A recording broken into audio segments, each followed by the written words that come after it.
Greetings and welcome to a special meeting of the Glendale and Water Power Commission. Today is January 31st, 2022. It is now 5:35 p.m.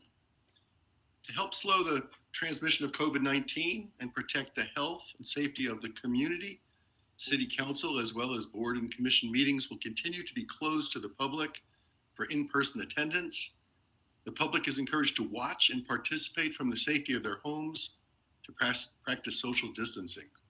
Meetings are broadcast live on Glendale TV, viewable on Spectrum Cable, Channel 6, and AT&T Universe, Channel 99. Meetings are also streamed live in high definition on the city's webpage, glendale.gov/live, on youtube.com/myglendale, and on Apple TV, Roku, and Amazon Fire devices using a free app called ScreenWeave and choosing Glendale TV from the menu. For public comments and questions during the meeting, call 818-937-8100. Public comments on a specific agenda item will be taken when that agenda item is discussed. And we only have one agenda item tonight. We'll be focusing on the Grayson Repowering Project and the 2022 Final Environmental Impact Report. Roll call, please. Before I proceed with the roll call, and for the record, Commissioner Law will not be participating in tonight's discussion due to a conflict of interest. Commissioner Jasmadarian?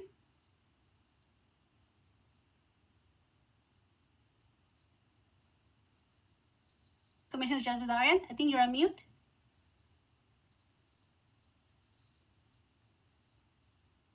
Let me skip the next. Commissioner Kadikian. Here. Commissioner Peterson. Here.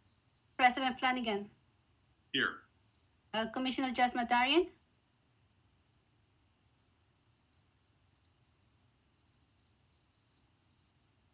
Okay. We can go to the next item. Can you hear me by phone? Yes. Thank you. Okay, so Thank you. And then if I may, just to inform all those that are listening in tonight, we're going to have a staff report followed by two special presentations by different community groups, followed by public comment. The commissioners will then comment, ask questions, and close the meeting. So with that, I believe that we're ready for Mr. Young. I believe we're ready for the staff report.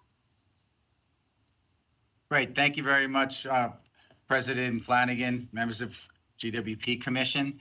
We're excited to present to you the 2022 final Environmental Impact Report on the Grayson Repower. Next slide, please. Bear with me 1 second. I've got to get that up.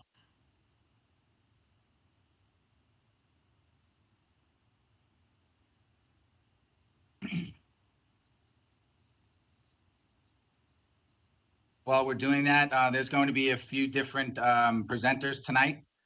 So we'll hopefully be seamless in the transition. 1, 2, 3, 4, maybe 4 or 5 presenters. We go to the second slide, please. The objectives of the meeting is we're going to describe the Grayson Repower Project and its alternatives. We're going to present the 2022 Final Environmental Impact Report, or the 2022 FEIR. We're going to respond to public and the commissioners' comments, and we're looking to get commission recommendations to City Council for the 2022 FEIR certification and identify the preferred project if there were to be one. Next slide, please.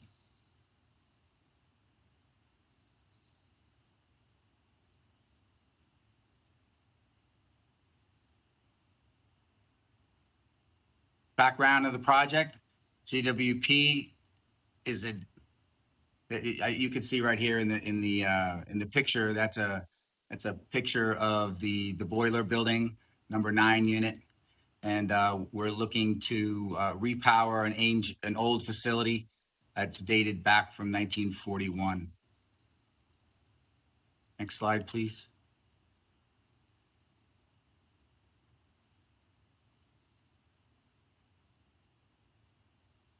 Bear with me, Mark. I'm sorry, it's taking a little while.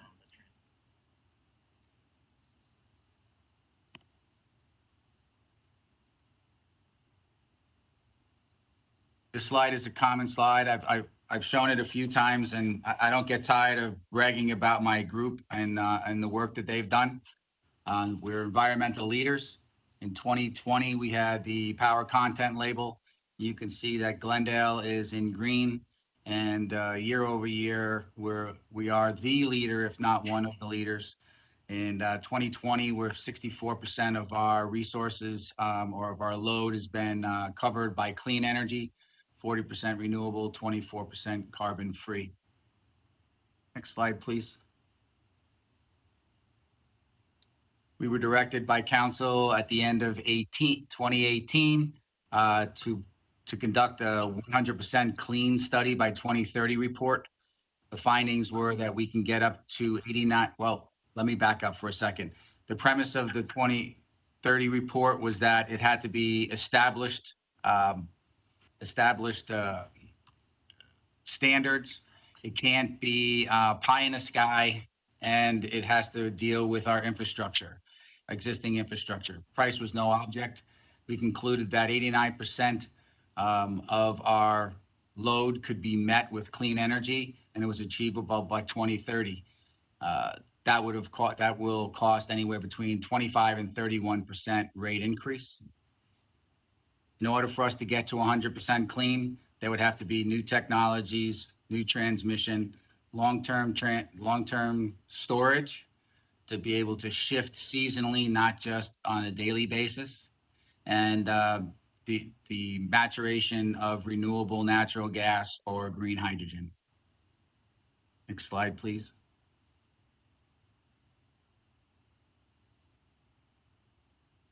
Here we'll start talking about the Grayson Repowering proposed project and alternatives to help meet 100% clean energy goals.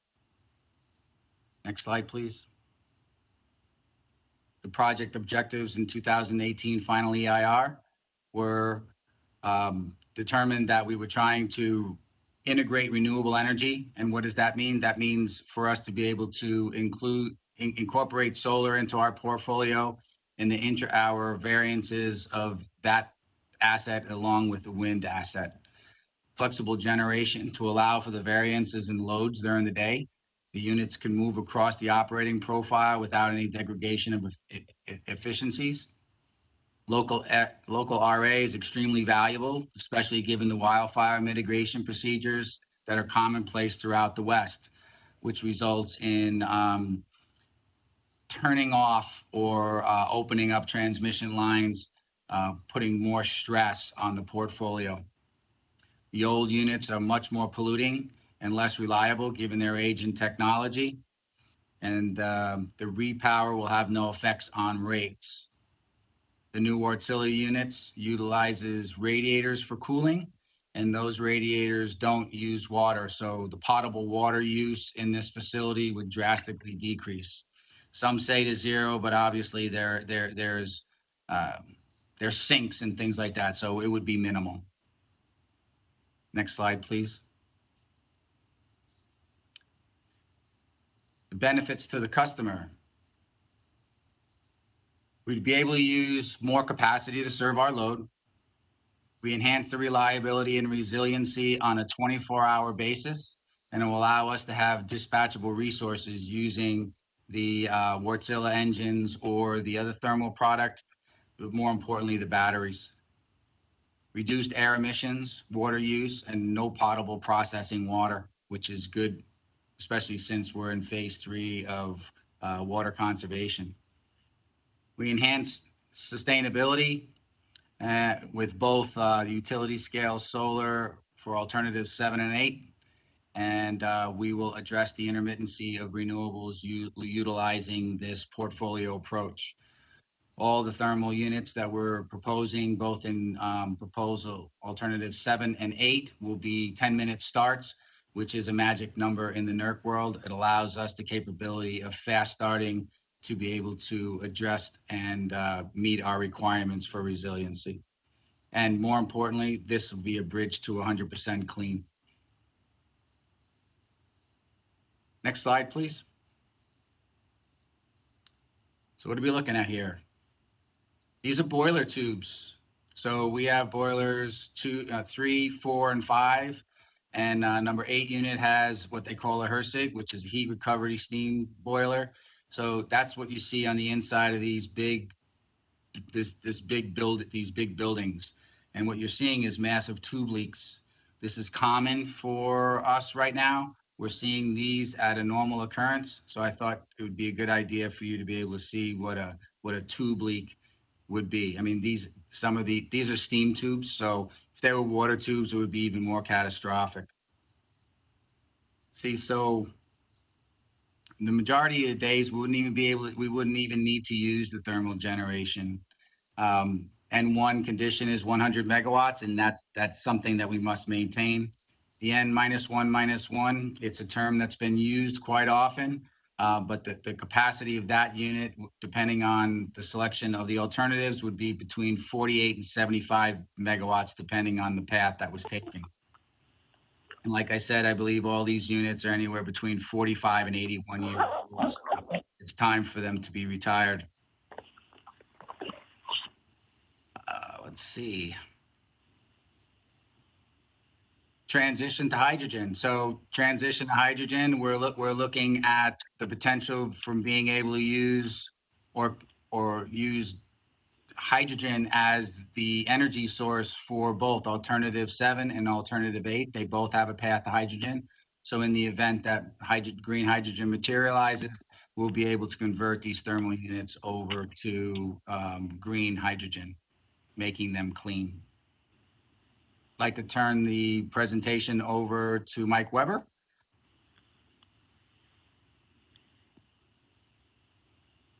Thank you very much, Mr. Young. Can everybody hear me okay?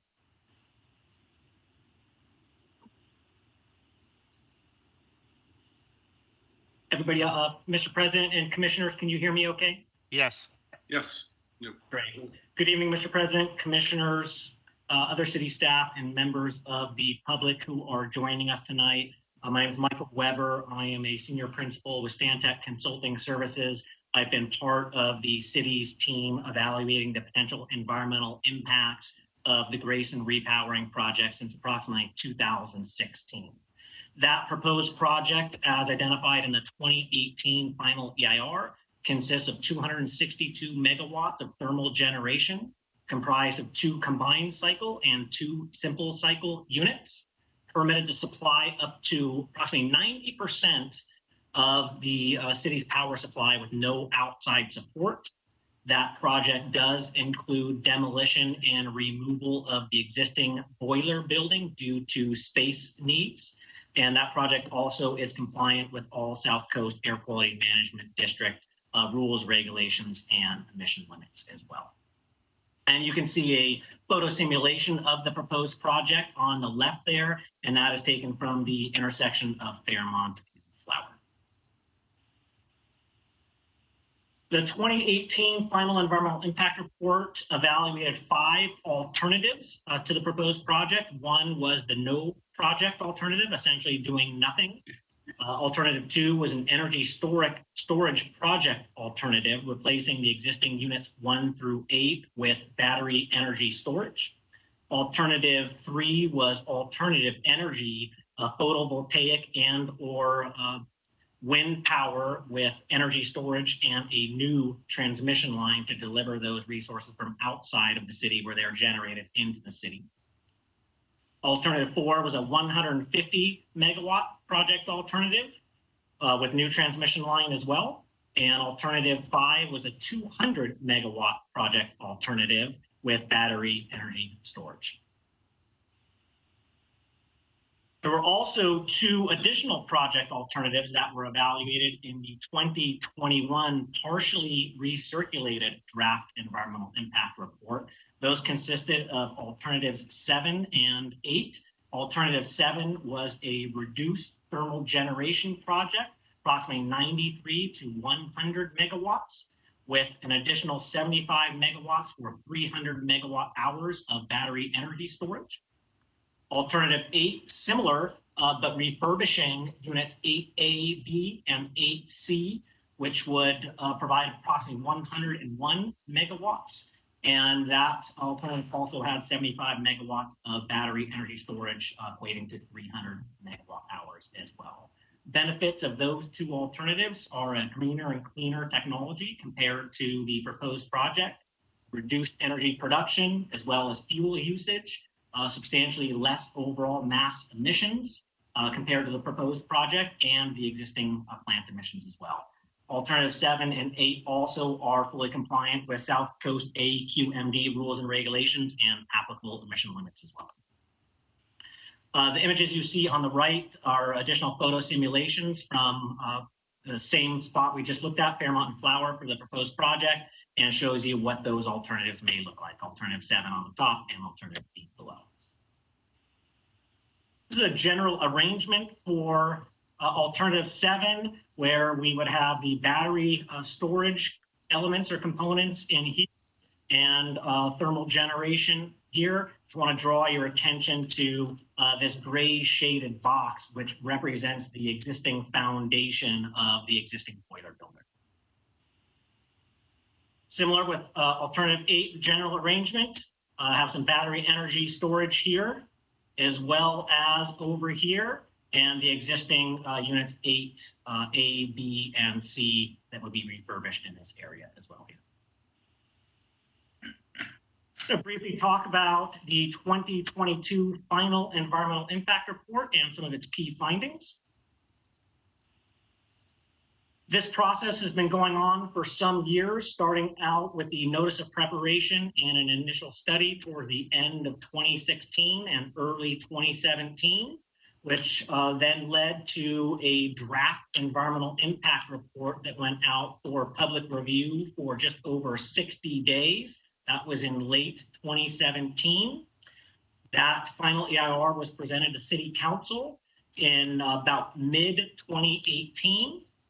And City Council took no action on that final EIR and did request the cities to study greener alternatives, as well as consult with the Glendale Historical Society. GWP did issue the Clean Energy RFP. Results were presented in the 2019 Integrated Resources Plan. The partially recirculated draft EIR that did include those two new alternatives, 7 and 8, that we briefly just talked about, went out for public review for a total of 98 days towards the end of 2021. And that final 2022 EIR was released January 20th of this year. And we are expecting to take that to City Council in February for consideration. The 2017 draft EIR and the 2018 final EIR did evaluate the proposed project and the 5 alternatives, 1 through 5, we previously mentioned. The city received 1,133 comment letters on that EIR. The city did respond to all of those comments that is included in the 2018 final EIR, and also prepared 11 different topical responses that were a lot of the comments that were similar in nature. In the 2021 partially recirculated draft EIR, we did evaluate the new alternative 7 and 8, updated the cultural and paleontological resources impacts sections, also added energy and wildfire impact analysis sections, which are recent updates to the CEQA guidelines and requirements. On that document, we did receive 36 written and 96 verbal comments. The city has responded to all of those comments, plus prepared 8 different topical responses, which are included in the 2022 final EIR. The determining factors for the 2022 EIR in terms of less than significant impacts where there was no mitigation required. That was for 8 different environmental resource categories, being air quality, geology and soils, greenhouse gas emissions, hydrology and water quality, tribal and cultural resources, energy, wildfire, and cumulative impacts. That analysis resulted in a finding that 4 different resource categories were less than significant after the incorporation of mitigation measures. and those were to aesthetics, hazards and hazardous materials, noise, and transportation and traffic. Our findings did result in one significant and unavoidable impact to cultural and paleontological resources, and that is specifically related to demolition of the boiler building, of which, although the city, through its study, concluded that it is not a resource that is eligible under criteria for federal, state, or local registers. Through consultation with the Glendale Historical Society, the city has elected to treat that as a discretionary historical resources for the purposes of CEQA, hence the significant unavoidable impact for demolishing and removing that building that would require also adopting a statement of overriding considerations pursuant to CEQA requirements. Summary of the alternatives that were analyzed. There were a total of 7. We talked about 1 through 5 and 7 and 8 previously. There was an alternative 6 that was a reconfigured Tesla Wärtsilä option that was just not carried forward due to space limitations and that arrangement not working. As part of the alternatives evaluation, the city did look at how well the alternatives would meet the project objectives. Mr. Young had a slide in the background and introduction with the 9 project objectives. And you can see with this slide, just a summary of how well those alternatives met or did not meet the objectives. Proposed project, consistency meets them all, 100%. No project, only 1 of 9. Alternative 2, 5 of 9. Alternative 3, 4 of 9. Alternative 4, alternative 4, 6 of 9. Alternative 5 meets them all, as does alternative 7 and alternative 8. With alternative 7, you also see the notation in parentheses that was identified as the environmentally superior alternative. Not only does it meet all of the project objectives, but it would result in fewer or less magnitude of environmental impacts compared to any of the other alternatives studied and the proposed project.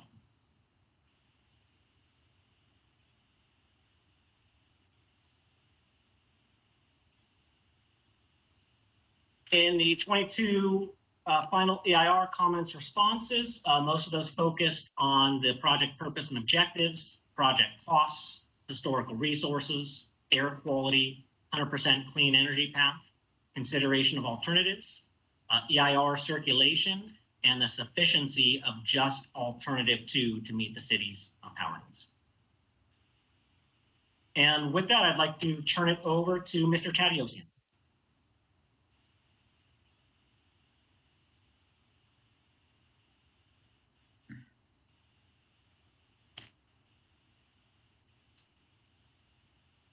Good evening, Mr. President, fellow commissioners, members of the public, and GWP staff.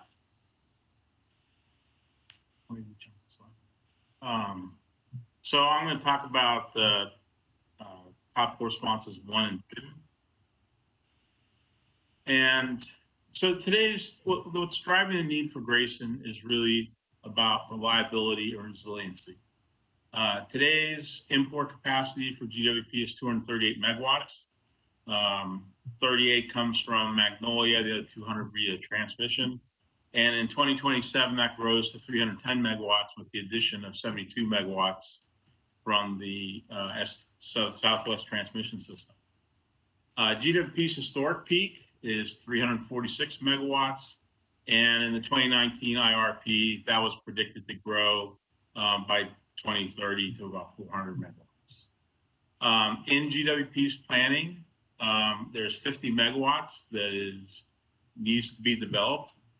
That's for local energy efficiency, demand response like Franklin, and the virtual power plant, Sunrun. GWP is obligated to supply this load, but also to cover contingency. And that's the N-1, and N-1 that Mark spoke about. The BASA, which is the balancing authority agreement between GWP, and LADWP. LADWP is the balancing authority. And GWP is one of the members of the balancing area. In that agreement, LADWP is obligated to cover 80 megawatts of contingency for the first 60 minutes. After that first 60 minutes passes, then the obligation falls upon GWP to cover that contingency and then be prepared for the next contingency if needed. So the role that Grayson plays is one of bridging the gap, if it exists, all right, that between supply and demand. If it exists means that if a contingency occurs and the normal supply, there's a shortfall in that, then Grayson is here locally able to step in and fill the gap. So in topical response 1, we put together several tables. And what we looked at here was that 2024, which is after Grayson units 1 through 8 would shut down because of South Coast's new rule about NEET compliant new air standards. And 2027, which is when the Southwest transmission system picks up the additional 72 megawatts. So as you can see there at the bottom, that without the repower, what GWP would have available, and this assumes that everything is running at 100% all at the same time. So this is the best case. And this analysis was done to basically minimize the need for Grayson. So that shows that we would need 283 megawatts in 2024. And in 2027, we would have 437 megawatts available, growing to 605 with the addition of alternative 7. So then we looked at, given that resource and what the needs are based on peak load, the N-1 contingency, which is the large contingency, that's 100 megawatts on the Pacific DC intertie, and then the N-1-1, and that's after the other units are down. It's 48 megawatts from Unit 9 at Grayson, which will continue to be available to operate. And then it's 64 megawatts, and that's the next largest contingency that comes into play with the addition of the 72 megawatts on the Southwest transmission system. So as you can see, with no repower, it's hard to do on these two slides, but in 2024 and 2027, the available resources are less than the requirements. And if you go to with the alternative 7, that changes in 2027. Okay, that now with the addition of Grayson, there's enough resources, imports, local demand response, Sunrun, additional imports, Magnolia, Unit 9, plus the repower at Grayson, so that the available resources are now greater than the requirements. Load plus N-1 plus the N-1-1.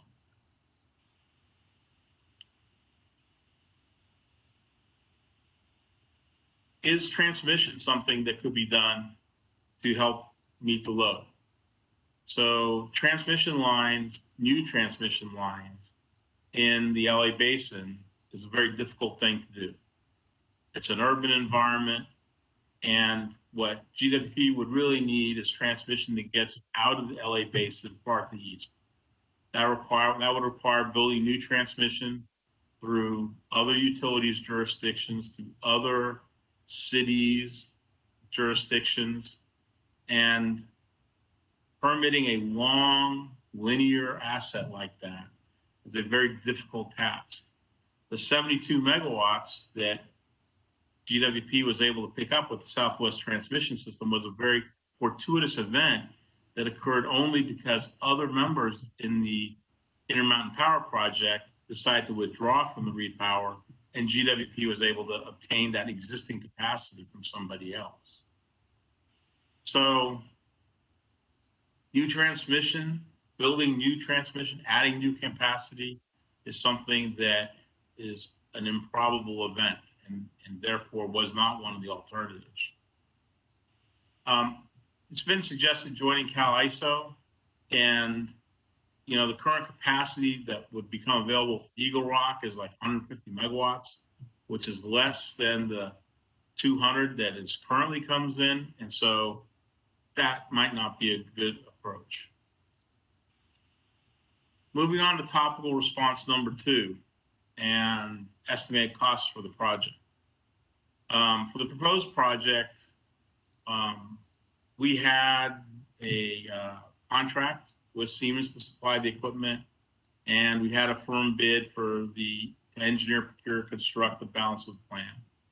And if you, using cost of CPI, you escalate those costs, today's, without going out and rebidding stuff, today you'd say that's like a $500 million project. Alternative 7, the bulk of that lies with the power islands, the Tesla and Wärtsilä power islands. Those contracts are still in negotiation, but about 73% of our estimate of the total value of $389 million is tied to those contracts. So that estimate, we have a fair degree of confidence about. Alternative 8 is based on an engineer's estimate, and that came in at $330 million. These costs don't include the Glendale switching station, because that would be built after we complete the power plant repowering, because we need that space for laydown. And the other thing that I would mention is that, some of our costs are escalating. We're all familiar with the inflation that's currently going on. Supply chain issues are causing issues, but also what we see is costs for lithium, which are in the battery storage system, are also escalating. These are significant numbers, but it's also worth pointing out that when you look at what GWP is also spending on demand response and Elan, the geothermal projects they've bought into, those also are a very significant investment that's being made. And with this, I'm going to turn it back over to Mike to talk about historical resources. Thank you.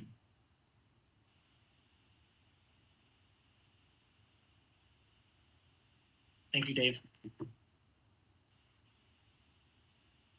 Okay, historical resources. We did briefly discuss this. I'll just quickly cover this slide. In 2018, the final EIR concluded that there were no historical resources on the site that warranted any sort of protection under CEQA or mitigation measures.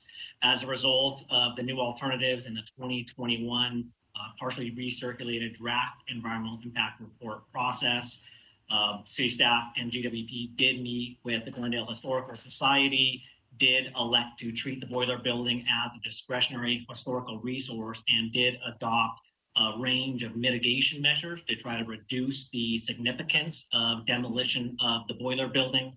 Unfortunately, even with mitigation incorporated, it would remain a significant unavoidable impact, requiring a statement of overriding considerations.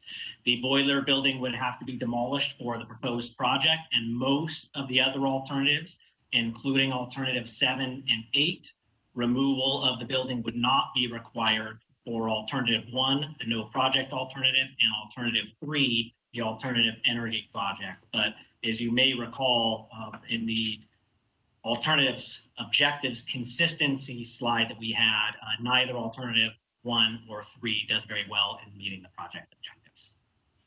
This is just a graphic that shows the demolition associated with the proposed project. All of these structures that are highlighted in yellow would essentially be removed. And here is our boiler building denoted by A as well. And with that, I'm going to go ahead and turn it over to Mr. Carl Laney with Montrose Air Quality Services to talk about air quality. Thank you.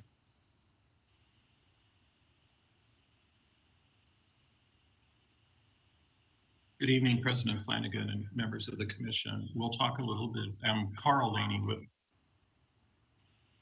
Montrose Air Quality. Excuse me, we have a glitch. I'm going to change computers. I apologize.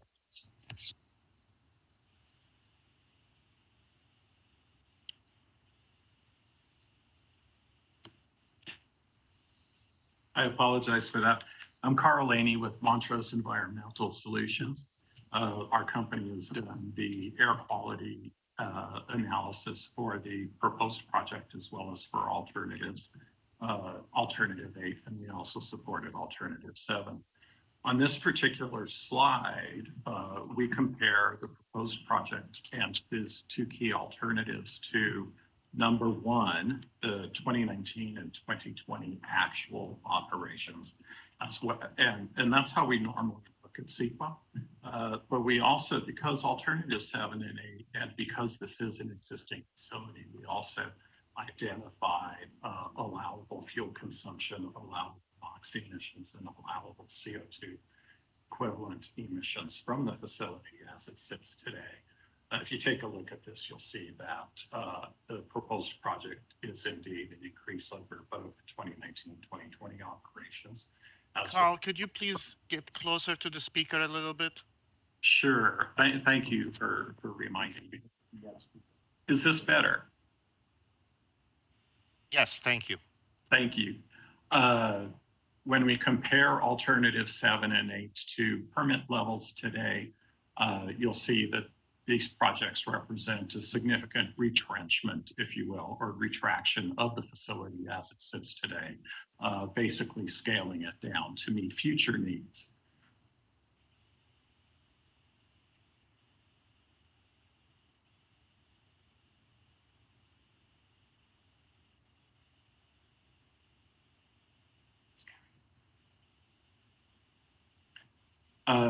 During the CEQA process, there were a lot of questions about consistency or the enforcement of what's being presented to you in the EIR, alternative 7 at 1,260 operating hours or 14% capacity, and approximately 14% capacity on alternative 8 also. We'd just like to remind the commission that these limits are enforced by the South Coast AQMD through the permits that it would issue to construct and operate the projects. Those permits will identify specific limits for annual starts, fuel consumption, and emissions, and would have other permit limits to ensure consistency with the CEQA analysis. One of the ways we look at significance of impacts for air quality is to compare future proposed daily emissions with historic emissions. During the EIR process, people have asked us to modernize our baseline period, and we did so for the 2019 and 2020 timeframe average annual emissions. This is based upon what's reported to South Coast. It bears mentioning that GWP does not report daily operations or daily emissions per se to the air district. They report annual emissions. So the baseline emissions that you say, for example, 29 pounds per day of NOx for 2019 and 2020, basically reflect a derived daily average emission that we're comparing our potential emissions to. It is not a historic daily maximum emission. And the process basically reflects a portion of boiler 3, or excuse me, a portion of boiler 4 and a portion of boiler 5 over the 2-year period. For the proposed project, basically what this is telling us is that CO emissions, PM emissions, and SOx emissions are below significance thresholds, but without consideration of the South Coast offset process. But when we take a look at the South Coast offset process, all pollutants are below significance thresholds. When we take a look at alternative 7, you'll see a similar scenario. All impacts are below significance thresholds. Of course, the daily potential emissions on row 1 are going to be lower because of the reduced capacity of this alternative compared with the originally proposed project. And when we take a look at alternative 8, you'll see a similar scenario. Lower than the proposed project, below significance thresholds, A lot of the differences that we see between alternative 7 and 8 reflect, number one, the efficiency of the equipment, specifically the new internal combustion engines relative to the existing older gas turbines. Also, though, for alternative 8, keep in mind we don't have a vendor on board. Our NOx emissions in the future represent rule limits, which is appropriate, but we had to assume existing permitted emission rates, pound per million BTU or ppm, for the other pollutants. So those impacts may be slightly overstated, and we would know that once we have vendors on board for the emission control systems. We also conducted an ambient air quality analysis, not only for the original project, but also for alternative 7 and 8. Basically, we use air quality analysis, which is the net resulting impact on ambient air quality from the project itself. As you look through these, you'll see that alternative 7 and 8 are very similar, as one would expect, and are consistently below the standards in the right column. So once again, impacts are below thresholds of significance. And finally, we looked at greenhouse gas emissions. The proposed project presented a potential metric ton inventory of 476,000 plus tons per year, relative to the baseline of approximately 69,000 tons per year. Alternative 7 and 8, again, represent a reduction in the facility's capacity relative to today's physical capacity, but also relative to 2019-2020 average annual emissions. Alternative 7 with a reduction of 14,000, almost 15,000 tons, and alternative 8, a little over 2,000 ton reduction from historic baselines. The difference that you see again between alternative 7 and 8 is relative to, to a great extent, the better fuel efficiency of the new internal combustion engines relative to the existing turbines. And with that, I'm going to turn it over to Dave Tadiosian, who will be speaking to topical responses number 5.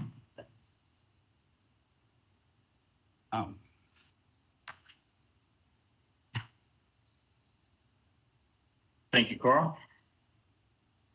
Hello again.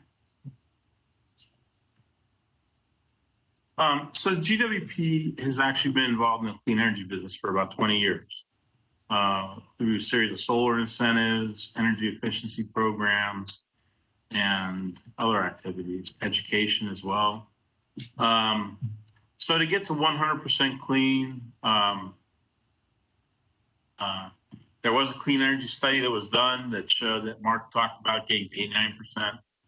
And that remaining 11% is a combination of renewable natural gas, hydrogen, or thermal units, longer duration storage, so you can seasonally shift energy, and if other transmission opportunities become available, like 72 megawatts on the Southwest Transmission System. Both the proposed project, Alternative 7 and Alternative 8, all have paths to work on hydrogen.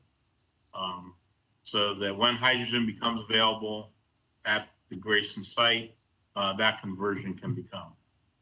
And so the repowering provides a bridge to get to 100% clean energy. Part of the clean energy path is dependent on things like virtual power plant and Franklin demand response and low energy efficiency program. These are all voluntary customer participation programs. And so the 2024 IRP is going to continue to look at these things, and it will be informed by the progress that's been made in engaging customers through 2022 and 2023. Again, all maintaining GWP's focus on transitioning to a 100% clean energy portfolio. So with that, I'd like to turn it back over to Michael Weber. Sorry.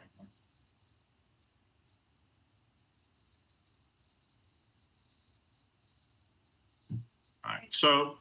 That's uh, okay. Okay. Dave, Mark. I think it's Mark. So, yeah, not that I wouldn't have mind somebody talking about it, but this, the 2019 Integrated Resource Plan, this was a brand new concept that the state decided that it was going to standardize.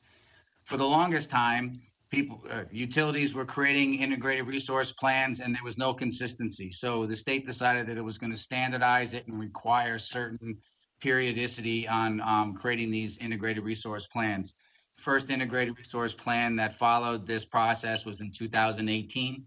We requested an extension. So our integrated resource plan, because it was published in 2019, shows a 2019 integrated resource plan. And this plan is to try to figure out how we're going to meet load through 2030. Long-term forecasts of load. There's been a lot of talk about this, and the P95 term is used widely. It's approximately 400 megawatts for us.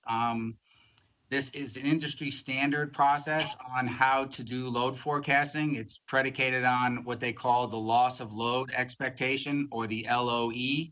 That by definition can be no more than 1 day of outage over 10 years. Some integrated resource load forecasting utilizes the concept of 2.4 hours in a year. So that's how come we came up with approximately 400 megawatts of load increases by 2030. And we anticipate the annual energy the expected annual energy to increase, the peak to shift, and we anticipate that the duration of the peak will be very different than what we see now. Next slide, please. And this is another one of the slides we've seen a lot. These are renewable clean resources, and I say renewable clean because before the term renewable came, we had Hoover and we thought that that was renewable, although the state defines renewable as small hydro. When we got involved in this in 31, we didn't realize that the state was going to change the definition. So here are renewable assets. You can see we've been very active in purchasing clean and renewable assets for many, many years. Next slide, please.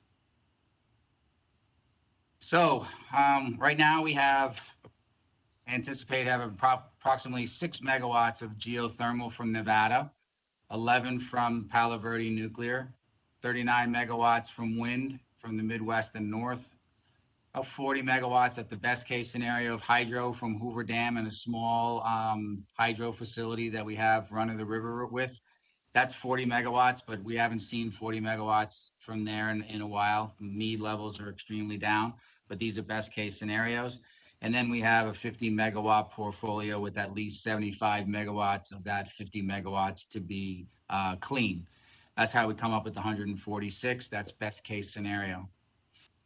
We then look for opportunity in the short term to purchase clean and or renewable energy to ensure that our percent on our power content label is high enough to make sure that we are doing what we need to be doing in far as environmental stewardship is concerned.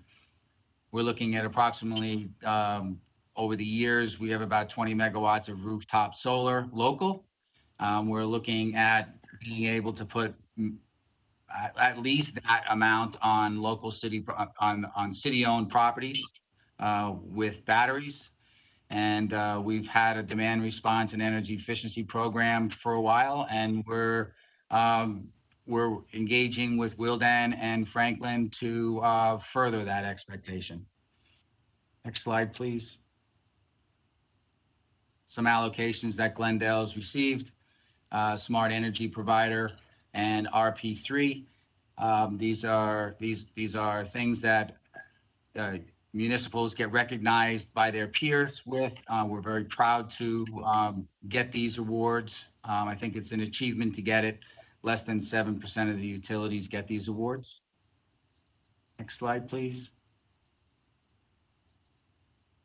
How do we create a sustainable future? Well, we're increasing our solar imports. We have indicated through the original EIR that the premise was that we were going to take 100% of our transmission capabilities and utilize that for renewable energy. And we still hold true that we are going to look for all opportunities. And when I say all opportunities, there's many opportunities out there. We're just trying to find the best ones that fit our portfolio so that we don't have stranded investments in renewable and be forced to have to sell the generation because we can't bring it in due to transmission constraints. The energy efficiency and demand response. We presently have 971 residents signed up for the Franklin program with 10 commercial. And Wilden, we've had 100 audits of commercial facilities and no installs yet, but that's relatively new. We're still suffering from COVID. We have to get people inside places that might not be as comfortable as they were pre-COVID. Next slide, please. So this is our current resources. We have approximately 200 megawatts of import over transmission lines, 38 megawatts of Magnolia, local energies, 20 megawatts of behind the meter solar that we've had developing for many years now, 1.3 megawatts of peak reduction, and we have 267 megawatts of the Grayson power plant providing reserves and backup power when needed. Next slide, please. Oh, I think it's Mike's turn. It is. Thank you, Mr. Young. Real quickly, want to just summarize the alternatives evaluation. The 7 alternatives that city did evaluate as part of the EIR process does represent a reasonable range of alternatives that is consistent with the requirements of CEQA. And CEQA does not require that every possible alternative to a project be studied. The alternatives were studied in sufficient detail to provide a meaningful comparison of the potential environmental impacts and inform a selection. The impacts are separated based on whether they would have less, similar, or greater potential environmental impacts than the proposed project. As we discussed before, we did rank and evaluate each alternative's consistency with the project objectives, and did identify alternative 7 as the environmentally superior alternative, consistent with the CEQA requirements as well. Adequacy of the partially recirculated draft EIR after City Council did not take action on the 2018 final EIR. The city did go ahead and look at cleaner alternatives consistent with City Council's direction, and issued the clean energy RFP, which resulted in alternatives 7 and 8 being integrated into the alternatives analysis for CEQA. And the city did circulate the portions of the EIR with significant changes, and full circulation was not required by CEQA and not necessary to other sections that did not have substantial changes as well. And with that, I'd like to turn it back over to Mr. Tagliosian.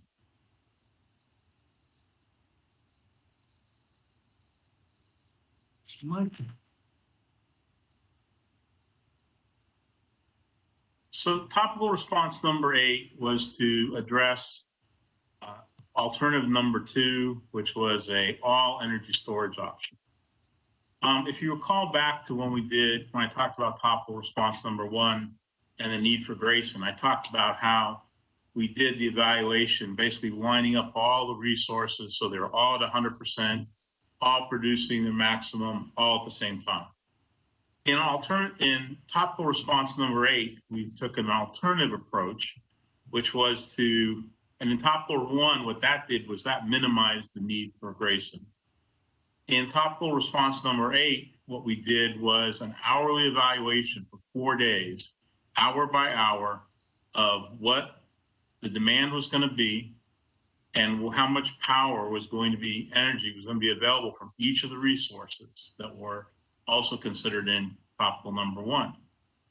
And if you look at that over the course of the 4 days, and what it showed was in 2024, We had a maximum shortfall of 158 megawatts, and the maximum power that would be available during the night to charge a battery would be 48 megawatts.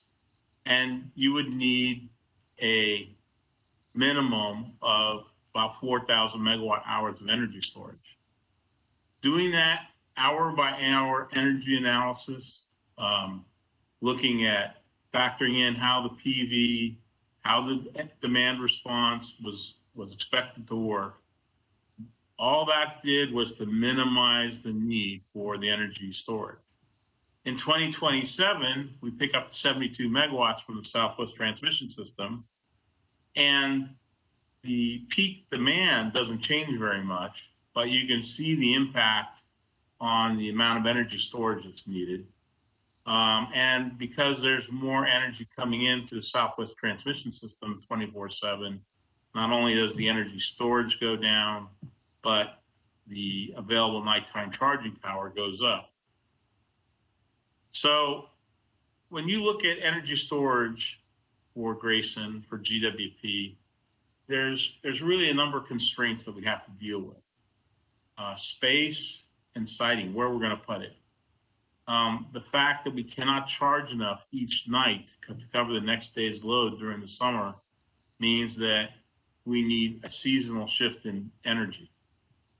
Charge energy during the winter time that you can use later on in the summer. And wanting to use something that is commercially available.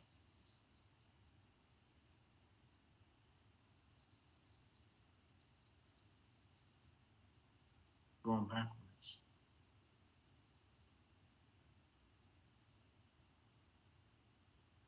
Hang on a second.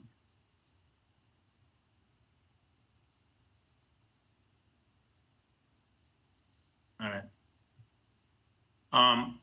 So one of the things we did look at too was what was the cost of energy storage, and we looked at lithium ion. One of the things we see going on with lithium is, there's a major push around the world to go to energy storage, particularly in the United States and Europe. And so and you couple that with electric vehicles, and lithium is in demand, and so we see the price going up. In one of the comments, it was suggested that we use $137 per kilowatt hour. That number came out of a 2019 survey.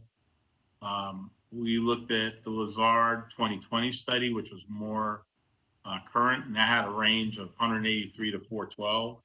And we used the median of that. And if you go back to our hourly analysis that said we need about 2,400 megawatt hours, doing that amount of energy storage is about $700 million. So next steps in project timeline. We're at a critical point in terms of needing to make a decision on the project. Our procurement process for getting the RFP, the bids in for the balance of site contractor that needs to integrate the power islands into the rest of the project, that's on hold pending whatever is selected by City Council, because we need to tell people what to bid. And we need to be in a position that once demolition starts, all the contractors need to be on board so that engineering and procurement for long lead items can be taking place while demolition is going on, so that as soon as demolition is completed, everyone is ready to go at the site and start work.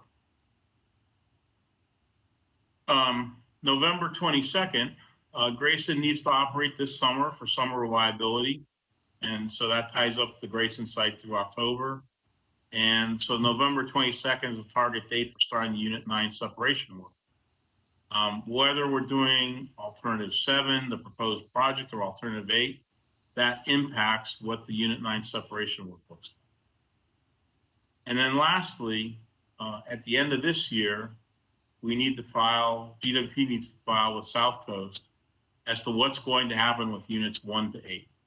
And obviously, whether Alternative 7 or the proposed project is selected versus Alternative 8 that impacts what we need to do with South Coast.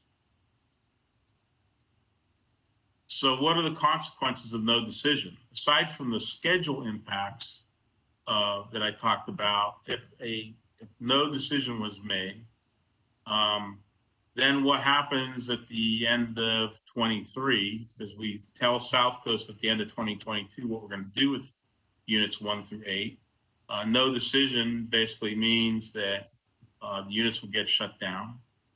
And so 1 year later, at the end of 23, the units would cease to operate.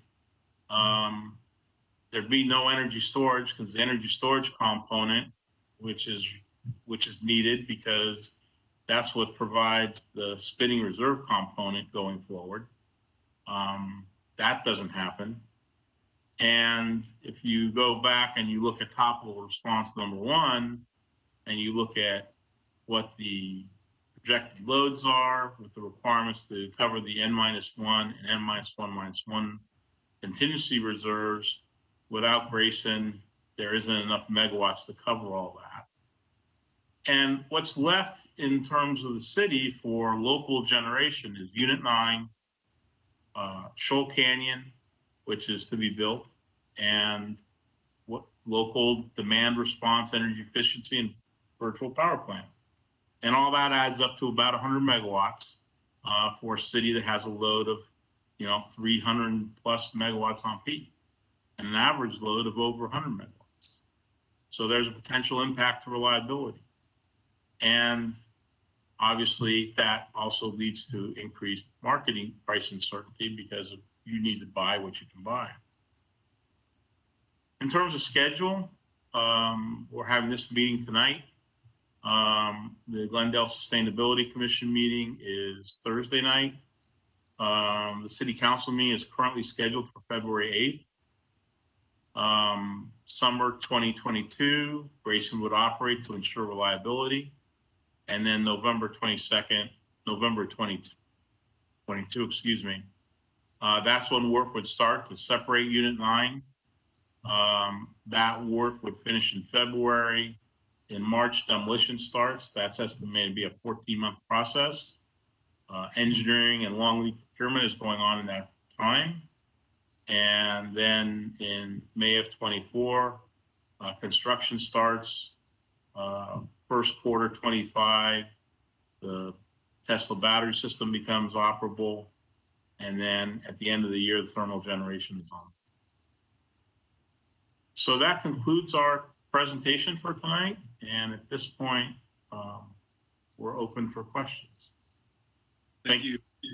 Thank you very much. And when I laid out the schedule, I didn't mention that we could have commissioner comments, but are there, I'm going to run through the commissioners and just see if there's any specific comments or questions that you'd like to make at this time. Commissioner Jasmadarian? No, I don't have any comments. I think the staff has done an excellent job of presenting this. Thank you. Thank you. Commissioner Kadikian?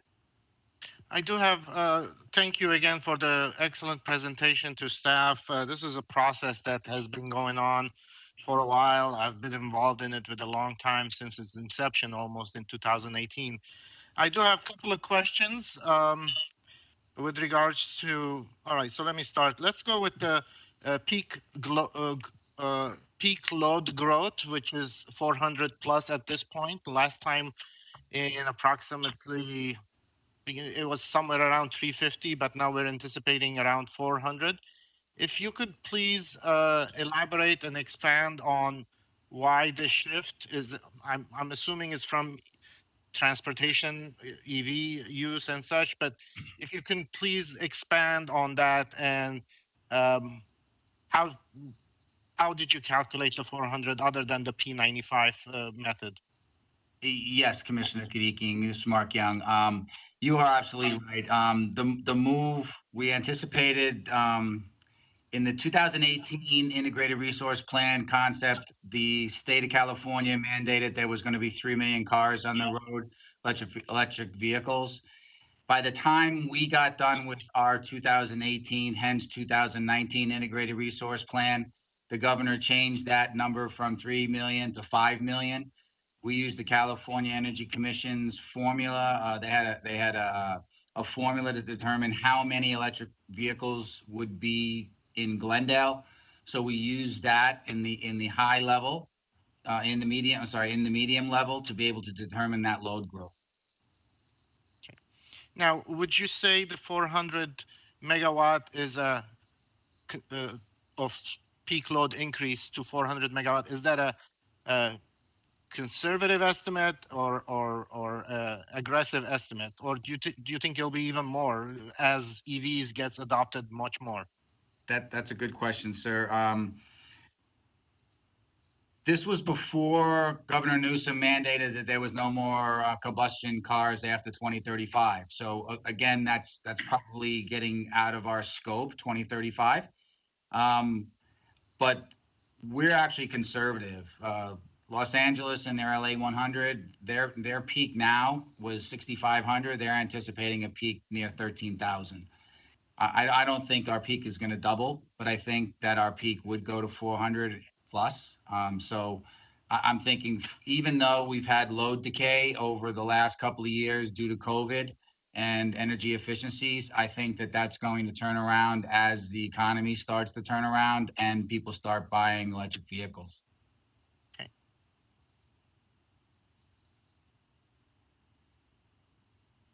Anything else, Commissioner Kadikian? I have a couple of questions more. We are anticipating about 50 megawatts to develop in demand response, virtual power plant, and EE by 2027.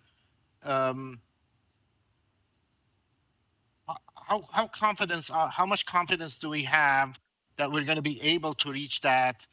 And what kind of contingencies do we have if we are unable to reach that for whatever reason? Because it's dependent on, other companies being able to sell it, people in Glendale buying it, developing it, putting it. So how confident are we with that number? That's a great question. We've been in negotiation with Sunrun for a very long time for the virtual power plant. And they're assuring us one of the sticking points with the DER programs was that we were trying to get liquidated damages to make sure that what they say they're going to deliver, they deliver. And I think we've been very successful in pinning them down is not the right word, but making sure that they do what they say they're going to do. So I'm comfortable with those numbers, although they are very aggressive and they're much greater than our neighbors.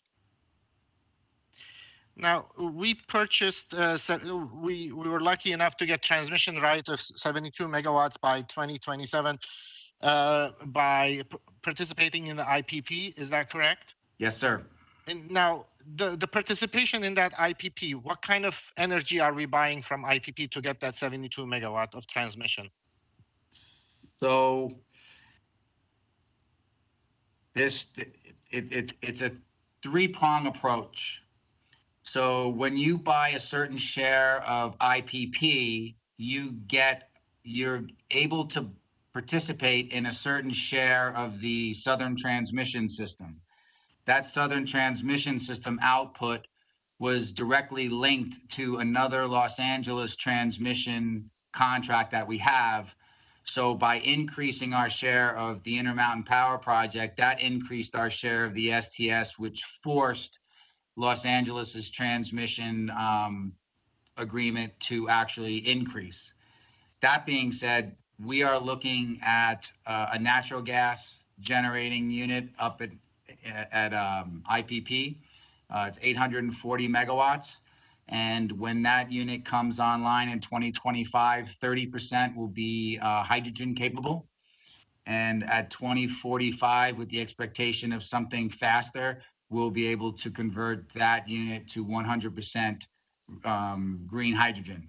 I take it back, hydrogen. We just choose that it's going to be green hydrogen, which will allow it to be renewable because this unit doesn't know green hydrogen from brown hydrogen.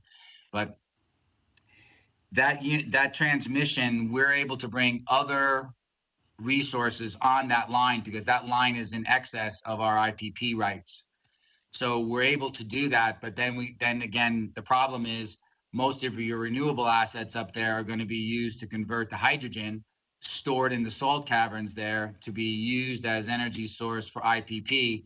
And then, and only then, would you have the ability to buy resources up there that would allow us to bring transmission, to bring that energy down on that existing transmission. And I hope I answered your question as easy as I could. I think I understand it, but basically the short answer is for us to be able to get that 72 megawatt of transmission, we're buying natural gas powered from IPP. Is that a short version of it? Painfully so. Okay. We have, the Wasilla engines that we're proposing under alternative 7 have a 14% capacity factor. It's my understanding. When they become hydrogen or powered by hydrogen, is that 14% capacity factor still on it, or would we be able to run them more once they become hydrogen powered? So I would have to defer to the air quality permitting people, but I think air quality is trying to prevent carbon from being emitted into the out into the environment. If it was clean and didn't produce carbon, I'm not sure if they would hold us to a 14% capacity factor. This is Carl Laney with Montrose again. At that time, we would have to go through permitting at South Coast. We would be subject to the regulations on the books at that time. So there is nothing that we could say today that would ensure that you'd be able to increase that capacity. Mark is right. There are environmental benefits by converting to hydrogen, but there are still other environmental implications that the South Coast would regulate.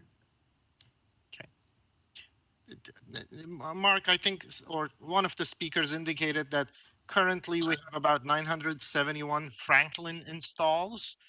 And what's the total number of Franklin installs do we need to reach the maximum that Franklin has promised to provide? I would have to get back with you, sir. I don't know. I don't know the number, although I do know that it's in its infant stages. And I think that it starts to gain momentum as the summers are coming. And I think that it was too new for this summer, and that we would be able to get better participation as it starts to develop, and as we get that marketing campaign out there to try to get people more conscious of the program. But I don't know the answer to what the number has to be in order for their guarantee to apply. Okay. I agree with the speaker. I think it was Dave who indicated that we are or maybe it was you, Mark, that we are at a critical point. And I think in the prior 2019 IRP, with the recommendation that this council, that the GWP Commission gave to City Council, there was a request that at least the batteries get installed ASAP. And I'm not sure if that was delayed, or maybe City Council didn't advise that. And I'm kind of upset at this point that battery prices are going up and we haven't jumped in yet. But those are my questions and comments at this point. So I'm sorry, I'm sorry, and I totally agree with you that the battery prices are going up, and it hurts when batteries prices are going up and you haven't bought them yet. But we do need to demo the site in order for us to have area for the batteries to be installed. And that's part of the EIR. That's a main function, a main part of the EIR, not just the construction, but also the demolition. Okay, thank you. No more questions. Very good. Thank you, Commissioner Kadikian. Commissioner Peterson, any questions or comments at this time? Not at this time. Thank you for the excellent presentation. Very good. I do not have any questions or comments at this time. Catalina, I believe we're going to go to our special presentations. And I think yes. First we're going to have the Sierra Club at Earth Justice presenting to us. And then we'll go to the Glendale Environmental Coalition. And these presentations, I believe, are each, I've asked for them to be a maximum of 8 minutes. So thank you very much in advance to our presenters for all the efforts that you put in analyzing this work.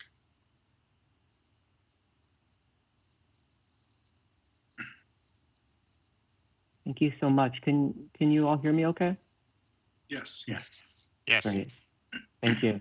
I put this presentation together with the anticipation that I would be controlling it. So I got a little crazy with some animation and whatnot, but since I won't be controlling it, you'll hear me say the word click, and that's letting the staff member know that they should just click the mouse and then things will happen. So just wanted to give you a heads up that you'll be hearing click a couple times. So my name is Byron Chan, and I'm an attorney at Earth Justice. Along with the Sierra Club and its Verdugo Hills group, we oppose GWP's proposal to repower Grayson with fossil fuel. And we firmly believe that Glendale can meet its energy needs through renewable energy that is cheaper, healthier, and safer than fossil fuel for Glendale's residents and businesses. Next slide, please.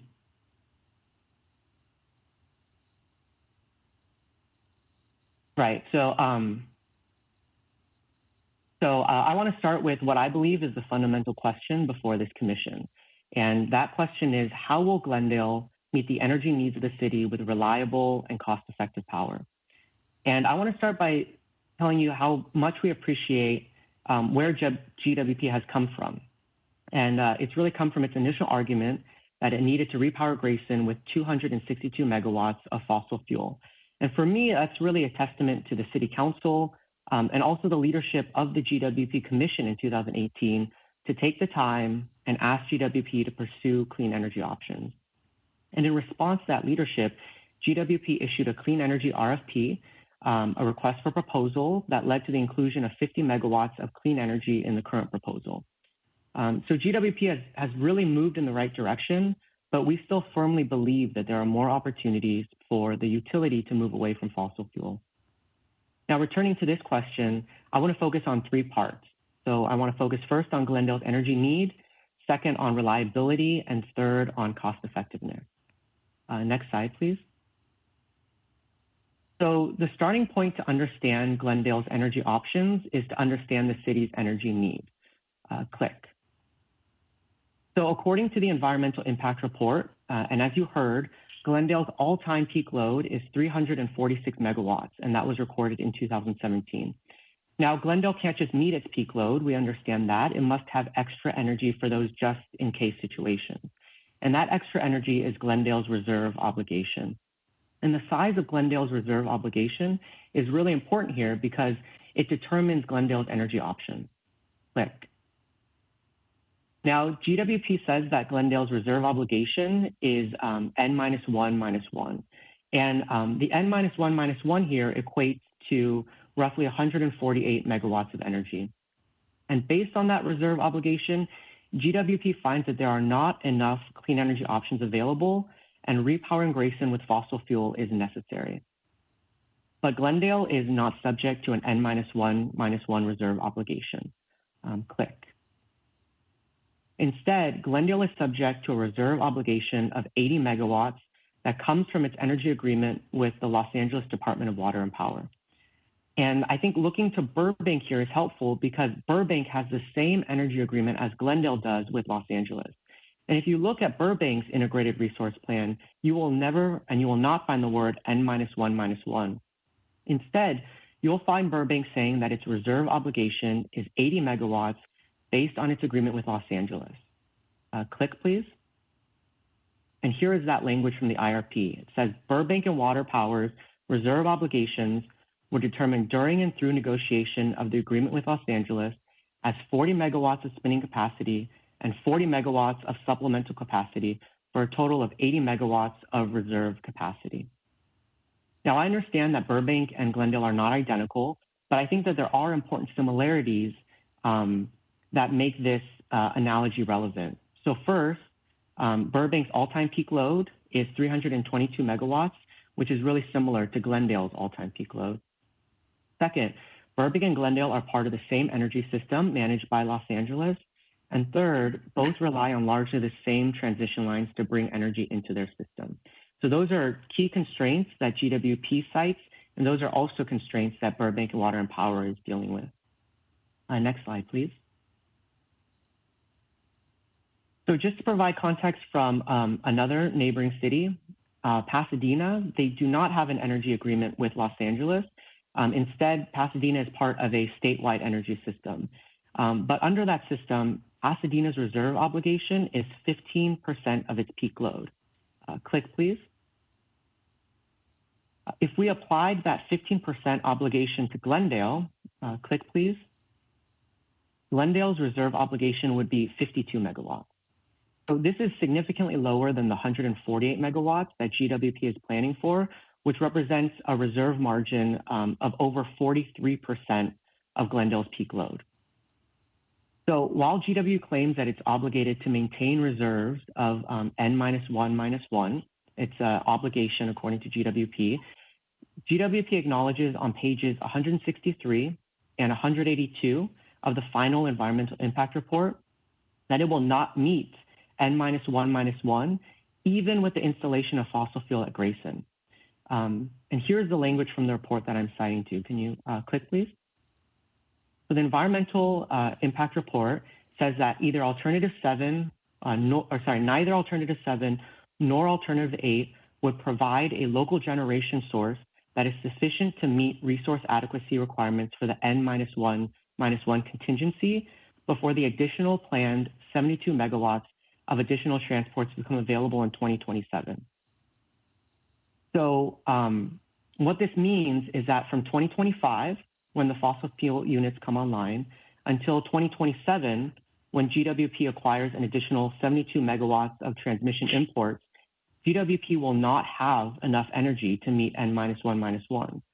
But despite this gap of several years, GWP makes no mention in the report of any consequence for failing to meet this N-1 obligation. So based on this incorrect and inflated reserve obligation, GWP claims that it is necessary to repower Grayson with fossil fuel. But a review of GWP's 2019 Integrated Resource Plan shows that repowering Grayson with fossil fuel will actually provide GWP with excess energy that GWP considers selling to neighboring regions. Next slide, please. So there's a lot going on here, so just bear with me. But GWP's potential sale of excess energy is shown in this figure. This is figure 17 on page 47 of GWP's 2019 Integrated Resource Plan. And there's a lot of information in this figure, but I'd like to draw your attention to the lavender bars at the bottom of the graph. Click, please. So this graph shows how GWP's energy portfolio will perform for a 3-day period in the summer of 2036 after the Grayson repowering is complete and during an outage of one of Glendale's major transmission lines. So this is a very extreme energy situation. And the lavender bars at the bottom of the graph, they represent economic opportunity. Click, please. So when GWP describes these economic opportunities as times when the utility can produce and sell excess energy during peak load hours. And these periods of economic opportunity largely coincide with periods when GWP considers running the fossil fuel units at Grayson. So the lavender bars reveal that even during the summer, when peak energy loads are highest, and even during a transmission outage, the fossil fuel units at Grayson will consistently produce excess energy for sale.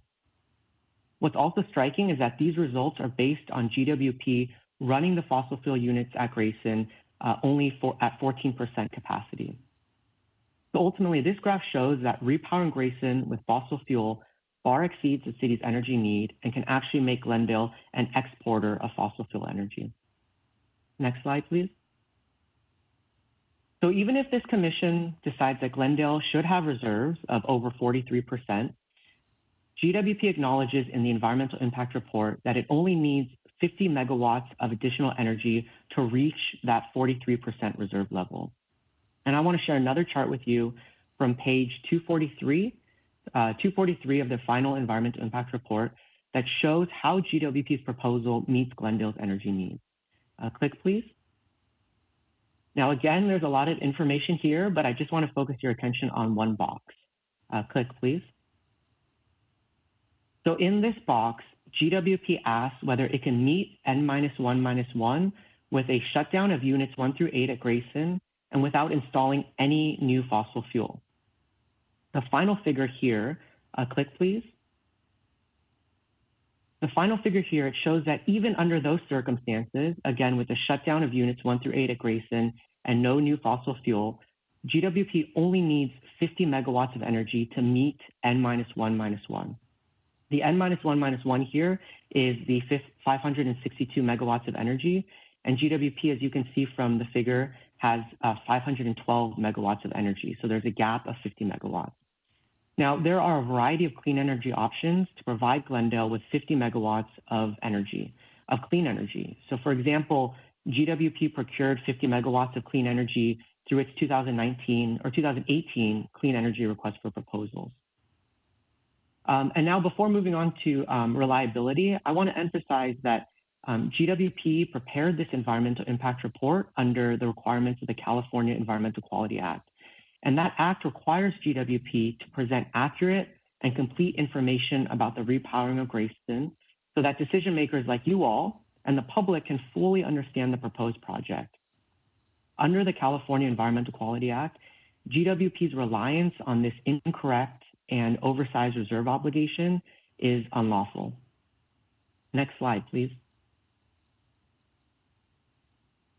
So moving on to reliability, Glendale's energy need is closely tied to reliability, and GWP claims that fossil fuel is the most reliable energy source for Glendale. But Glendale's own experience with fossil fuel paints a different picture. Click, please. GWP notes in its environmental impact report that storage restrictions at Aliso Canyon in 2018 and 2019 resulted in significant natural gas price increases that led to a seasonal shutdown of Grayson. So with the fluctuating price of gas and the state's commitment to close Aliso Canyon by as soon as 2027, it's really unclear how reliable fossil fuel at Grayson will be. Click, please. And I want to acknowledge the rolling blackouts in Glendale in September 2019. So those blackouts are not a reason to think that GWP does not have enough power or to justify fossil fuel. As Glendale city spokeswoman told the LA Times, click please,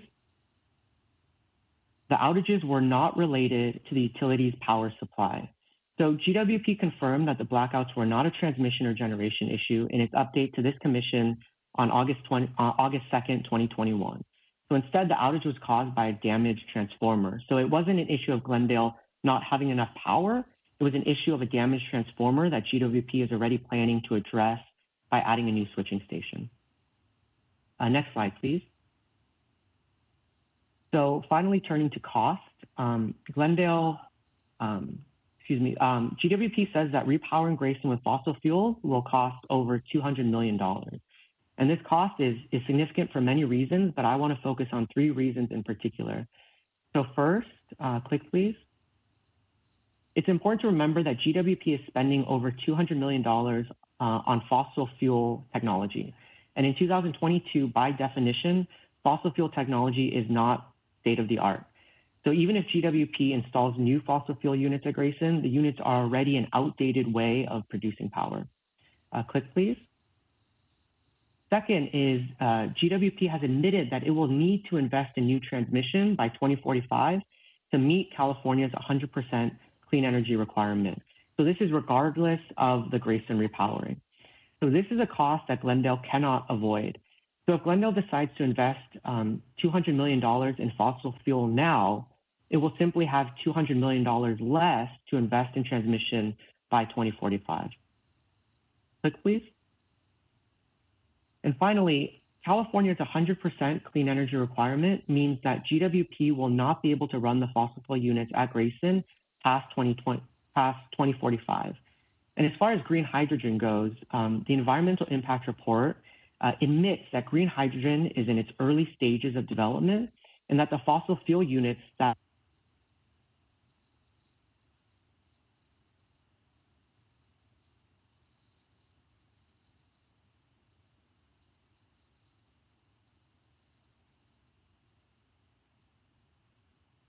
Yes, Byron dropped. We give him a minute to come back on.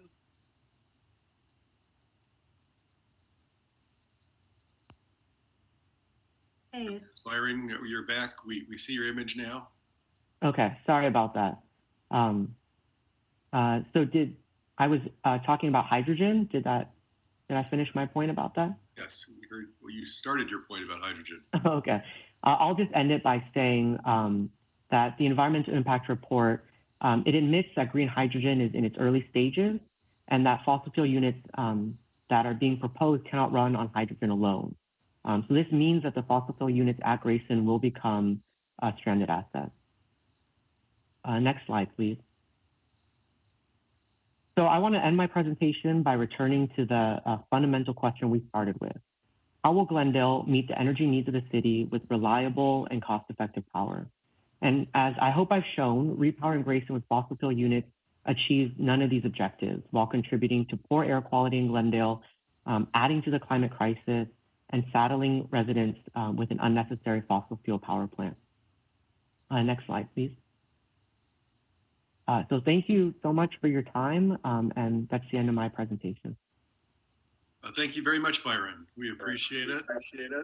And we will, I think we're going to queue up the Glendale Environmental Coalition's presentation.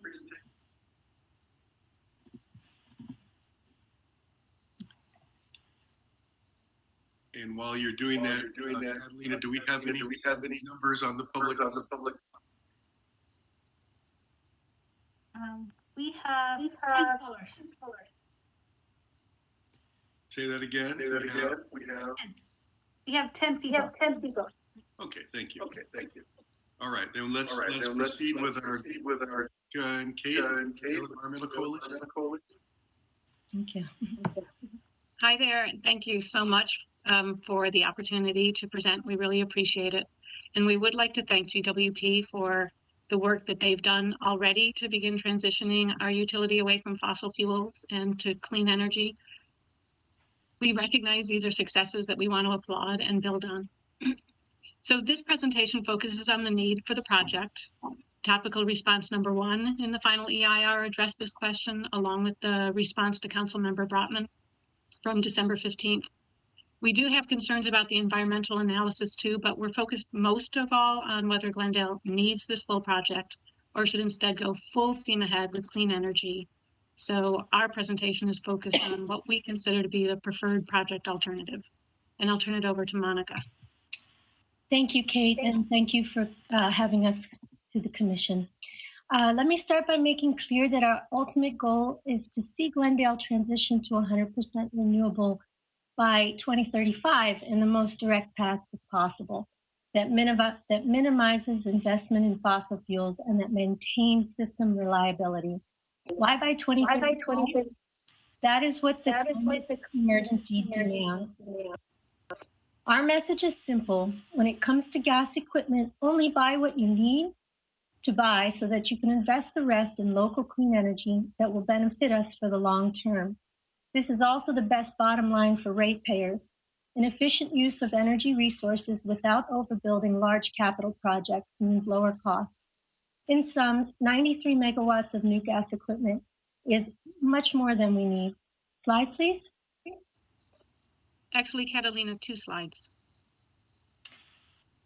We'd like to highlight a few basic facts. Number 1, the proposed ICE or refurbished ABC units would not come online until the end of 2025 at the soonest, and possibly not until 2026. So all the decisions that we make on this project regarding the gas equipment should be made with that timeline in mind. Thank you. Next slide, please. Glendale now has more transmission resources, as we know, planned to come online than it had when the current plan was proposed in 2019. GWP will get the 72 more in transmission rights beginning in 2027. Now, this was not factored into the 2019 IRP, from which the current proposed project alternatives derive. Now, with new transmission, you would expect to see that translate to less gas in the repowering proposal, but the proposal wasn't adjusted. Slide, please. Number 3, in July 2019, City Council conditionally approved the 2019 IRP and an energy portfolio which included 93 megawatts of gas burning equipment. But council placed several conditions upon this approval, and I want to remind everyone that they directed GWP to pursue more clean technologies to reduce the need for gas. And slide, please. They requested options to potentially reduce or eliminate the need for the 5 units. We highlight this because despite the new transmission opportunity and the new Eland resource that comes with its own transmission in 2024, the requested amount of gas investment has not decreased. Slide, please. There has been a change in the numbers, as we've talked about tonight, that cancels out the increased transmission. What has changed is GWP's peak load projection for planning purposes.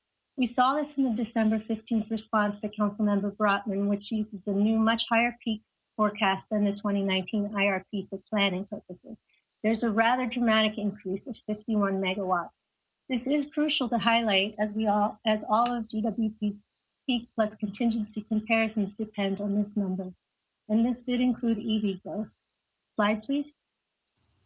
Here's the IRP table showing the capacity that would need to be procured in various years to meet full reserves. GWP uses the mean peak projection of 347 in 2030 here to arrive at the total capacity of 495 megawatts. Slide, please. Here's the same 347 peak load number, which was used last year in the Ascend study. Slide, please. Now GWP is using the 398 forecast number, which we do believe was based on the P95 standard, meaning the 95th percentile, about as conservative as it is possible to be. This number is 51 megawatts higher 3 years earlier than the 347 in 2030 used in the IRP and Ascend studies, which both included EV load growth. Now, we do understand that the IRP also gave P95 values, but those weren't used to calculate the capacity needed to meet peak and reserve requirements.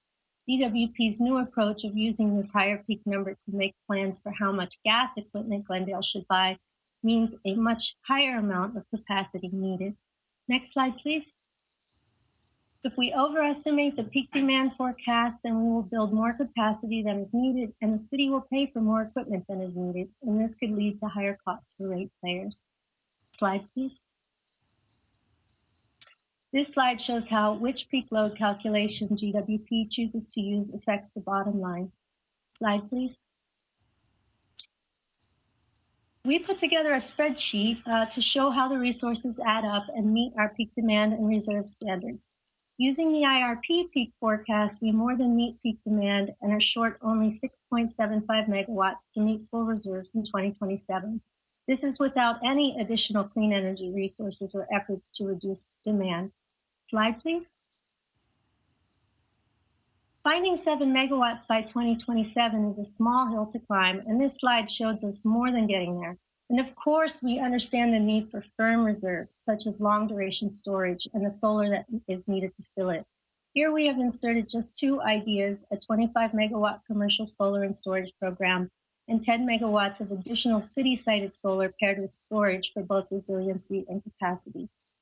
Next slide, please. And of course, we wouldn't stop there. There are many clean energy alternatives that can reduce the need for gas, including long duration storage technologies and exciting demand response programs that can help us control load growth, especially focused on EV charging.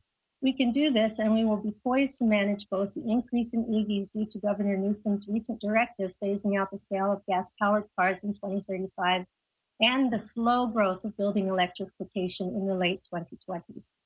Slide, please. And now let's look at the higher peak forecast that GWP is using now, keeping in mind that building more capacity that's not needed means a larger system that could translate to higher costs for ratepayers. What is the bottom line on what we would need, and what is the best way to fill it? Slide, please. This chart plugs in GWP's new peak demand forecast number for 2027. One more slide. Even with the higher peak forecast, thank you, Kate, we don't need 93 megawatts of new gas or even close to that amount. The gap to fill is 57.75 megawatts here using this number, even with the higher peak number. And this is with 0 new clean energy projects in the next 6 years. Slide, please. GEC and GWP come to essentially the same bottom line. Slide, please. We should fill that need with clean energy programs, such as by investing in a 25 megawatt commercial solar and storage feed-in tariff program. Here's the total needed to including that, reflecting the addition of just that one new program. At a maximum, we should do 2 ICE units. That would be 36 megawatts. This is more than enough gas to add as a flexible resource to what by 2027 should be a portfolio full of new clean energy capacity and new transmission that will be able to serve load reliably and with the full contingency requirement fulfilled, even using the higher new peak load for gas. I'll turn to Kate for the conclusion of our presentation. Kate? Thanks. And you can go to the next slide, but this actually, I don't have a slide for this. This is something new. I just wanted to add a note about the peak demand forecast. The Ascend report says that GWP has observed that yearly peak demand typically matches the 1 in 10 peak demand forecast from the CEC. And there's new information from the CEC. The current baseline mid-demand 1 in 10 peak demand forecast for Glendale for 2027 is 344 megawatts. So that's actually even lower than the 347 megawatts that was used in the IRP. So we believe that Glendale shouldn't make any new investments in fossil fuel equipment, and the numbers bear that out if the peak demand forecast is treated consistently as it was in the IRP. The wisest and most sustainable outcome for the long term is to not make any investments in fossil fuels. And our absolute preference will be to just move forward with the best, add demand response programs, keep load growth low, and quickly invest in new local clean energy resources. We would consider supporting a project that includes up to 2 ICE units if we must use the higher peak demand forecast, but it comes as a price, so no more than 2 engines. We have to transition to clean energy. The time to do that is now. So a portfolio with any ICE unit should also include aggressive new projects for local clean energy. And under any circumstances, we just need to move forward with local clean energy options, including from the ones that we included in our alternatives document. And last slide, just as a reminder of why we're talking about this, it is our generation's responsibility to everyone on this planet to do what we can now to stop putting more greenhouse gas emissions into the atmosphere. This decision might be just one small part of the puzzle, but in the end, every piece matters. If every single agency said, well, we're just a small piece of the puzzle, so it's not going to make a difference if we go ahead and go forward with gas, then we would be doomed. So we say only buy what we need to buy. We can invest the rest in clean energy. That will benefit our city in the long term. And that approach is the best bottom line for our ratepayers. This new proposal is more gas than we need. And with that, we would really like to thank you for giving us the time and for your service to Glendale and your consideration of our analysis and suggestions. Thank you very much. Thank you all very much. Thank you very much for your presentation. And now we're going to go to public comment. We've got about 10 speakers. Speakers are going to be limited to 5 minutes of time. Catalina, are we ready for the first speaker? Yes. Thank you. Jeffrey Bowman, you're on the air. Did you call for Jeff? Yes. Jeffrey, yeah, my name is Jeffrey Vollmer. I live in Glendale in Verdugo Woodlands, and I'm happy to have this brief chance to speak up on this issue. Since Glendale has the chance to continue making significant moves away from fossil fuel-based energy and invest in building meaningful clean energy systems. The need for local utility companies to do this is urgent, very urgent. And an independent, disinterested third-party clean energy expert ought to examine the GWP's options and find every opportunity for Glendale to use the cleanest possible energy so that we can continue to diminish our dependence on fossil fuel energy sources. Approval of this proposal, this fossil fuel-based system, whose costs approach $250 million, would be a step backwards. And it would constitute a squandering of a great opportunity we have to continue moving our city forward toward a positive, prosperous, and cleaner future. So please do not approve this massive expense of public funds on highly polluting fossil fuel equipment. Thank you. Thank you, Jeff. Our next caller is Xochitl Ruiz. Xochitl, you're on the air. Yes, I'm here. Thank you. Good evening. My name is Xochitl Ruiz, and I'm a resident of Glendale. Thank you to everyone for their very insightful presentations.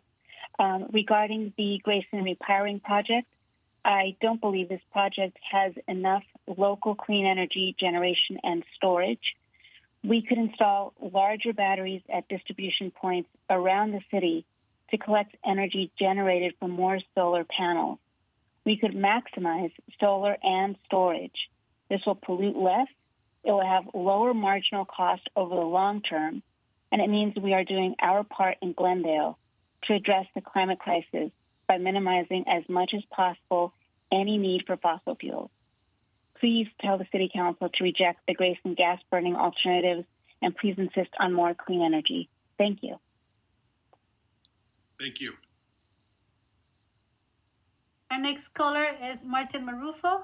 Mr. Marufo, you're on the air. Thank you very much. My name is Martin Marufo. I'm the Senior Assistant Business Manager for IBEW Local 18. I represent the workers at Glendale Water and Power. But I'm not here to talk about the workers. I would like to just talk about your reliability.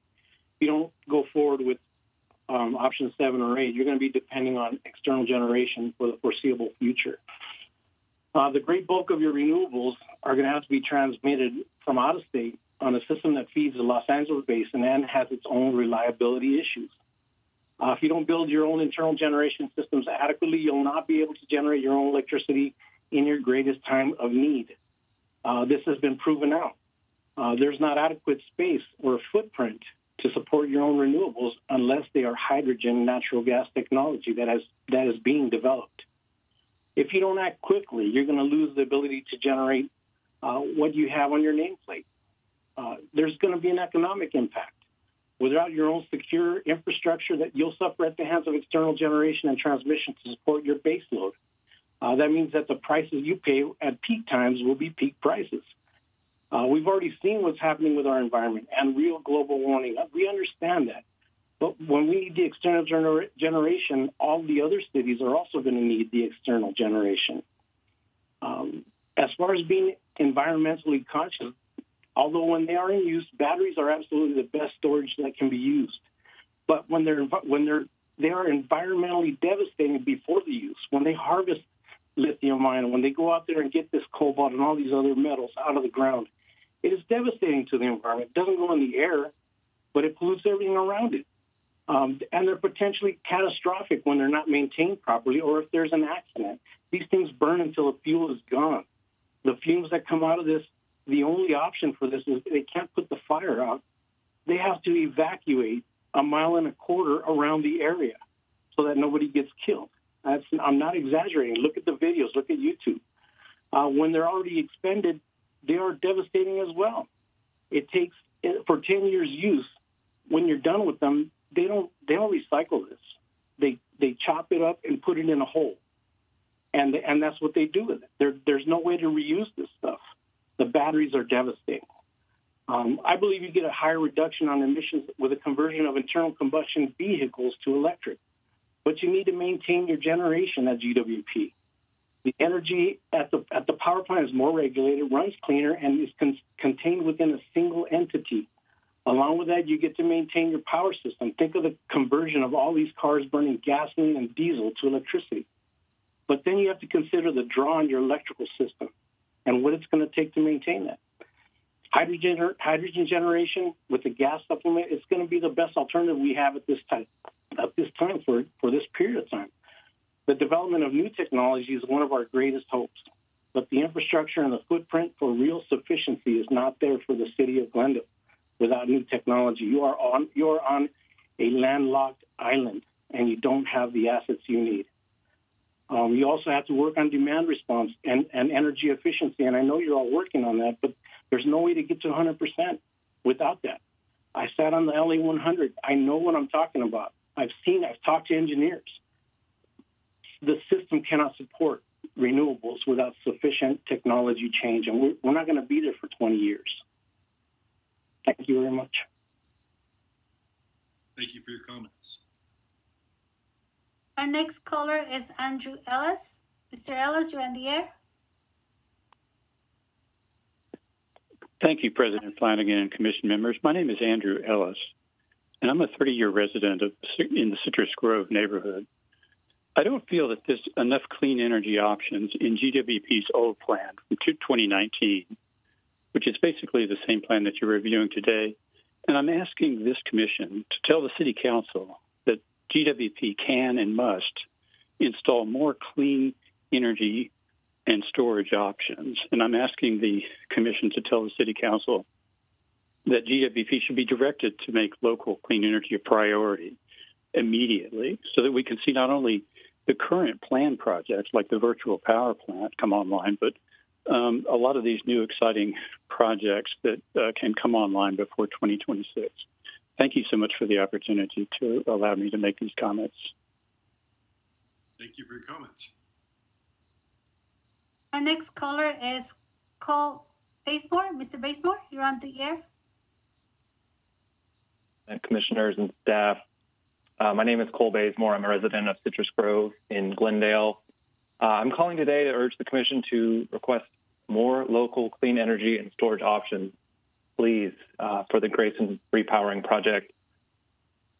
Like previous callers, I applaud all the work done by GWP to achieve the current clean energy power content.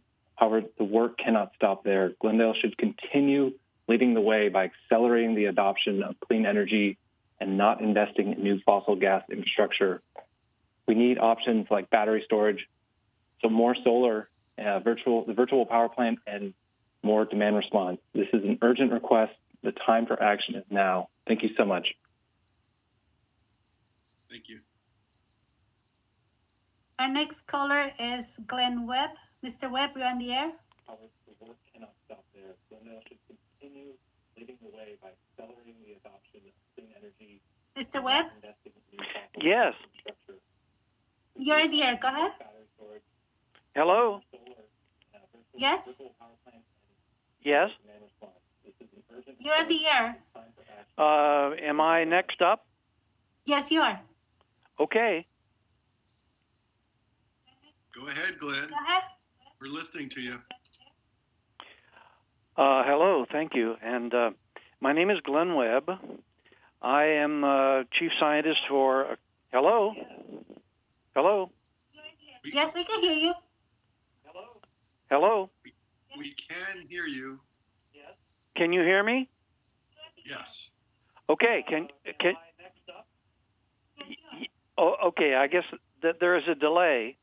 I'm going to turn off my TV audio because there's a delay. Okay, I assume everyone can hear me correctly. Yes. Okay, my name is Glenn Webb. I am a chief scientist of a consulting firm, Webster, McKenzie & Lee. We have been environmental and engineering science and engineering consultants for about 35 years. I've lived in Glendale myself for 30 years. I have the largest residential solar installation with battery at my home in Glendale. And I want to make some comments. I have sent to the members of the commission, as well as the council and others, 13 arguments against approval of the environmental impact report, which I believe to be grossly deficient from almost every point of view. So I want to highlight just a couple tonight to the commission. First, with respect to battery. I heard a discussion tonight that a sufficient amount of battery would be 4,000 megawatt hours. I have an analysis which is included in the presentation which I have sent to this commission, the council, and the other commissions in hard copy, and which is available on our website, zerocarbonglendale.com, an analysis indicating that 925 megawatt hours of battery, not the 300 megawatt hours it is currently planned, would be more than sufficient to maintain our reliability and stability of our power system in any event. So I would ask that perhaps you could take a look at that analysis, which is in the reports which I have sent to you. The 4,000 megawatt hours of battery that was discussed earlier this evening is, I hate to use extremes, but is completely absurd. And I would be more than happy to discuss that with Glendale Water and Power, with Mark Young, or the analysis that came up with that 4,000 megawatt hours. So anyway, we have insufficient battery. 300 megawatt hours is not sufficient. 925 is more than sufficient to maintain our reliability of our power system under all circumstances. My second point is with respect to green hydrogen. One of the rationales in place for justifying the internal combustion engines and also our participation in Intermountain is that green hydrogen will replace the natural gas. And the problem there is a very, very simple one of high school physics. Where do you get the hydrogen? To get the hydrogen, you electrolyze water. So if you start with green energy, wind or solar, you electrolyze water to produce hydrogen. You lose 50% of the energy. If you then compress the hydrogen and store it in a salt dorm or transmit it over a pipeline to Glendale to burn it in our ICEs, you lose another 20%. When you then burn that hydrogen in a heat engine, like a turbine or an internal combustion engine, you lose another 50%, and you are left with 25% or less of the green energy that you started with. High school physics will tell you that this is an absurd approach and cannot work. One additional point, and my final point, I think, rooftop solar is the ultimate answer. If we in Glendale put 16 solar panels on 50% of the rooftops in Glendale, our energy problem would be solved. The battery, as I've already discussed, should be placed at Grayson at 925 megawatt hours. We have the transmission within the city of Glendale to handle that. And even the residences in Glendale don't need the battery if the battery is placed at Grayson in a sufficient quantity. And our energy problems would be over. The 72 megawatts of new transmission that will come online in 2027 is the final cap in solving our green energy problem in Glendale. And the last comment I want to make is that we need a simple energy plan for meeting the 100% clean energy plan by 2045. I have put one out. I have prepared a complete IRP for Zero Carbon Glendale, and that's available on our website, zerocarbonglendale.com, in addition to the documents that I have sent to the council and both of the commissions and to the GEC and to GWP. And I would be very pleased to meet with Mark Young, as I have done in the past, or any of the council members, or to talk to them on the phone. You can call me. I'm retired. I'm available at any time to answer any questions about that. And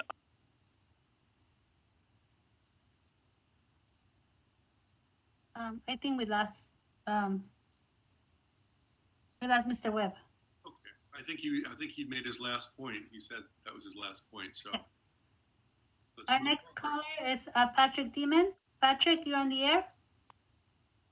Okay, thank you. Thank you to all the presenters. My name is Patrick Dinan. I'm a deeply concerned resident who lives in Adams Hill.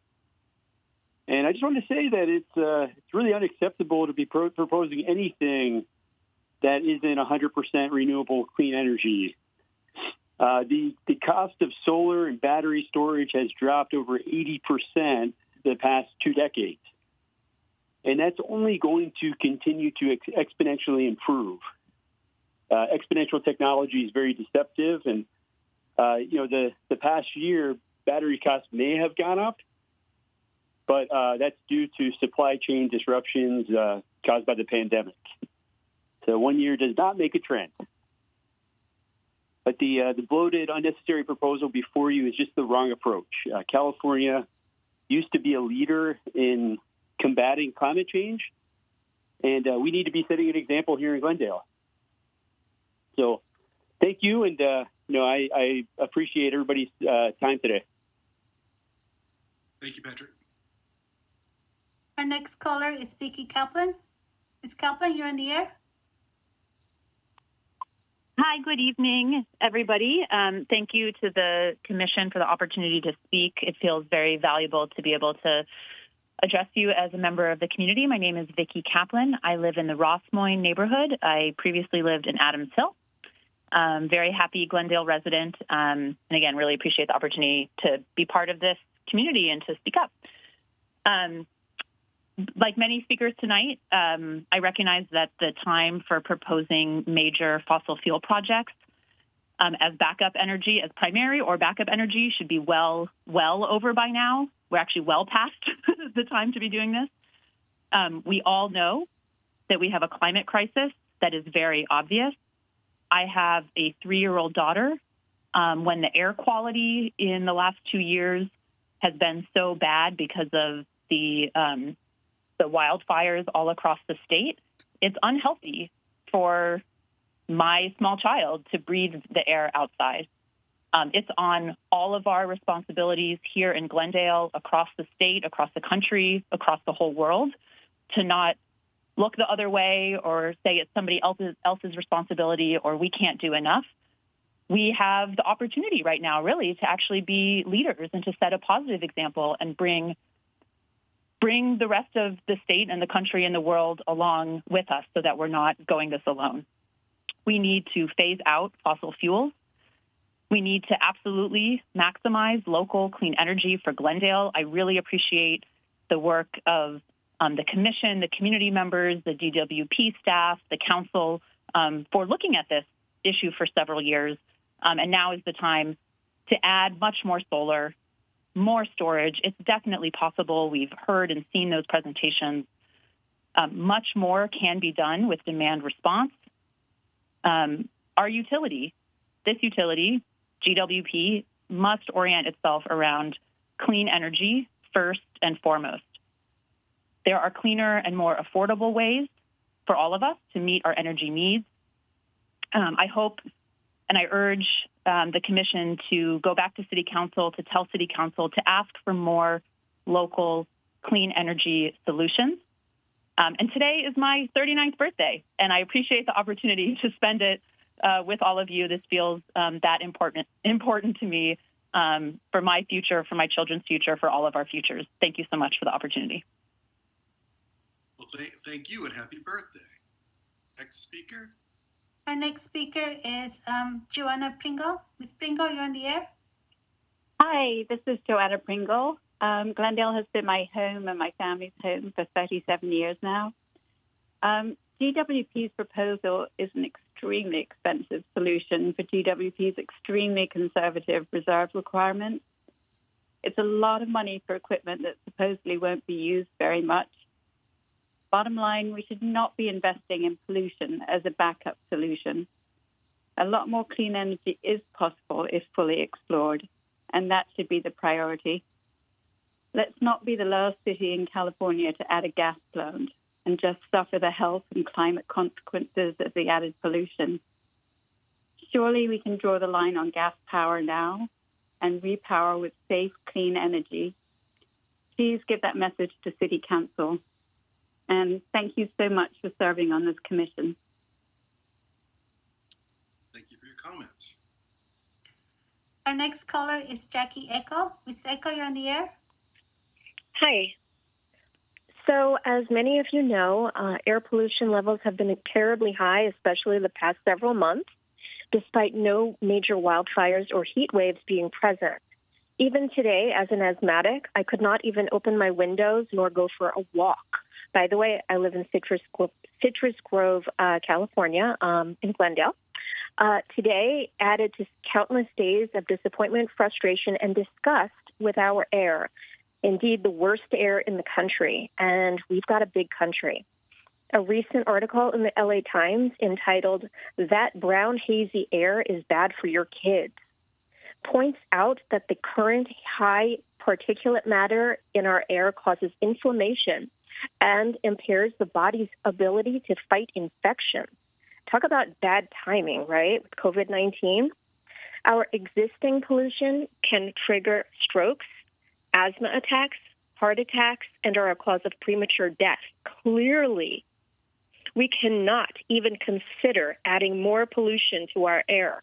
In November, the South Coast Basin, including LA County, recorded 9 days in which the daily average of PM 2.5 exceeded the national 24-hour health standard, according to air quality data. The entire first week of December was in that unhealthy range before the rain arrived. Sorry, I'm rushing. We've experienced more days of high, fine particulate matter than normal this winter, Kim White, a spokeswoman for the Air Quality Management District, told the Times. Let's see, I'm trying to, okay, keep it brief. So basically, in essence, the kind of particulate matter that we're currently being exposed to, it shortens our lifespans and quality of life. It alters our immune system. This is all based on the article in the LA Times. Basically, it also increases in ER visits and hospitalizations for asthma, exacerbations among children, as well as pneumonia and acute bronchitis. The kids who live near the freeways, the power plants, the refineries in LA, basically they also, because of the pollution, they're at greater risk of dying from COVID-19, and there's even been a connection, studies done that show a connection between air quality and childhood academic performance. So please reject this plan for more fossil fuel equipment, and please advise City Council to seek a new project mix with much more clean energy. That is where we must go. We can't turn back now. This will be better for local air quality, better for the climate, and better financially, because the gas equipment represents a huge capital investment in polluting, increasing regulated technology that needs to be phased out completely. So please do not greenlight polluting infrastructure that will use up funds that we will be spending to prepare for a clean energy future. Thank you. Thank you. Adeline, are there other comments? We do have one more caller. Okay. Our next caller is Morgan Goodwin. Mr. Goodwin, you're on the air. Thank you so much, commissioners. Good evening, and thank you for your service. My name is Morgan Goodwin. I am a Glendale resident, and I'm also the director of the Sierra Club's Angeles chapter. And I've been working closely with our Verdugo Hills group and our Council Earth Justice to examine this project very closely, not just over the past few months, but we have been engaged on this since 2019, 2018, the first time this project was proposed. I want to return to that gratitude for public service. You all are here tonight volunteering your time to make the best decision you can for Glendale. And like you, I believe that public service is a valuable way to spend our time. The future is uncertain. The future is extremely uncertain.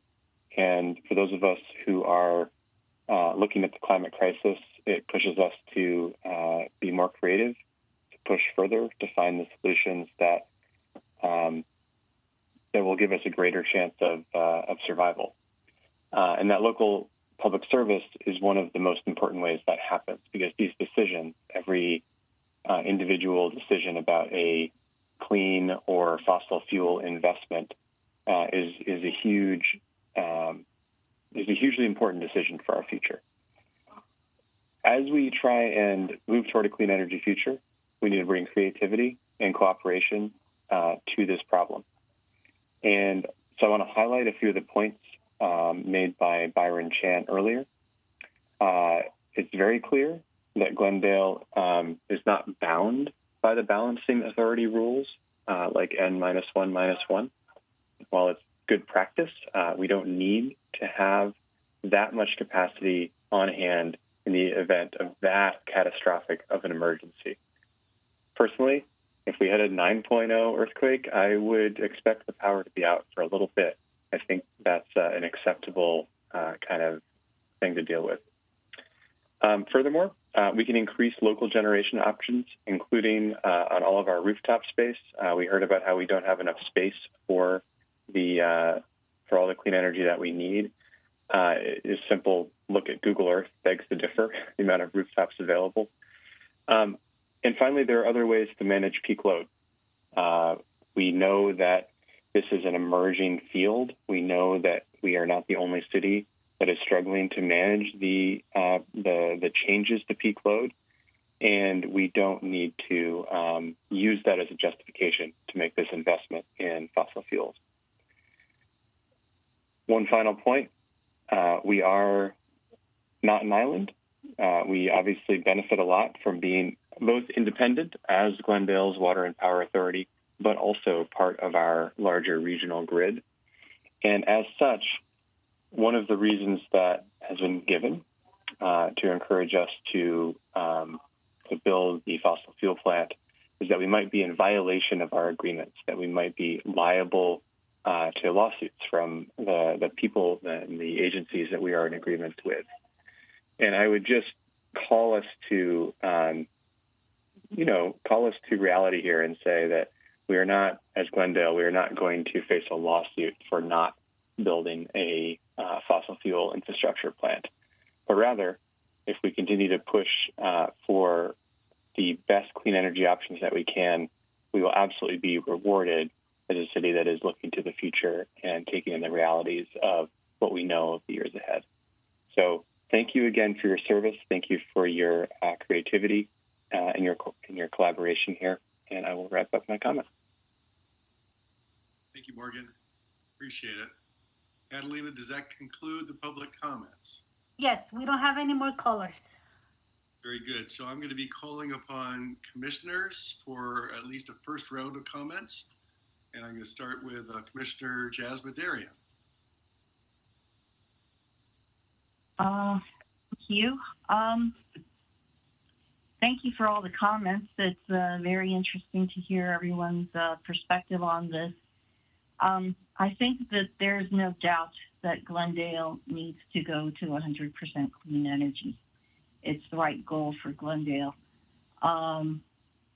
And we just continue to see every day the problems with the gas and all the dirty energy that we use, what is happening to our environment. But we must balance the end goal of 100% clean energy with today and with the health and safety of our citizens should a major event occur, such as an earthquake, which downs the transmission lines for months. At that point, we wouldn't have any imported energy coming in, and all we've got is the clean power that we're able to develop. And if we choose to go forward with Grayson, whatever Grayson is able to give us. So I would think that we need to consider those emergencies as we move forward, and but still continue with the end goal of 100% clean energy at the end of the day. Are you ready for a motion, or would you rather wait? I think let's go through the commissioner's comments and then circle back if that's okay with you. Sure. Shall we go to Commissioner Kadikian, please? Thank you for all the comments that were presented. I've been involved with this project from its inception in 2018, particularly when originally the 262 megawatts was proposed. And I was involved in pushing for Glendale to find more environmental friendly options. I was one of the commissioners who pushed back and asked for a new proposal which involved much more options with regards to with regards to environmental friendly generation. And we have come a long way. I mean, we've come from 262 to 95 megawatts. And as Commissioner Jasmine indicated, yes, we all want to go to 100% renewable, and we all live here. But we also have to balance realities.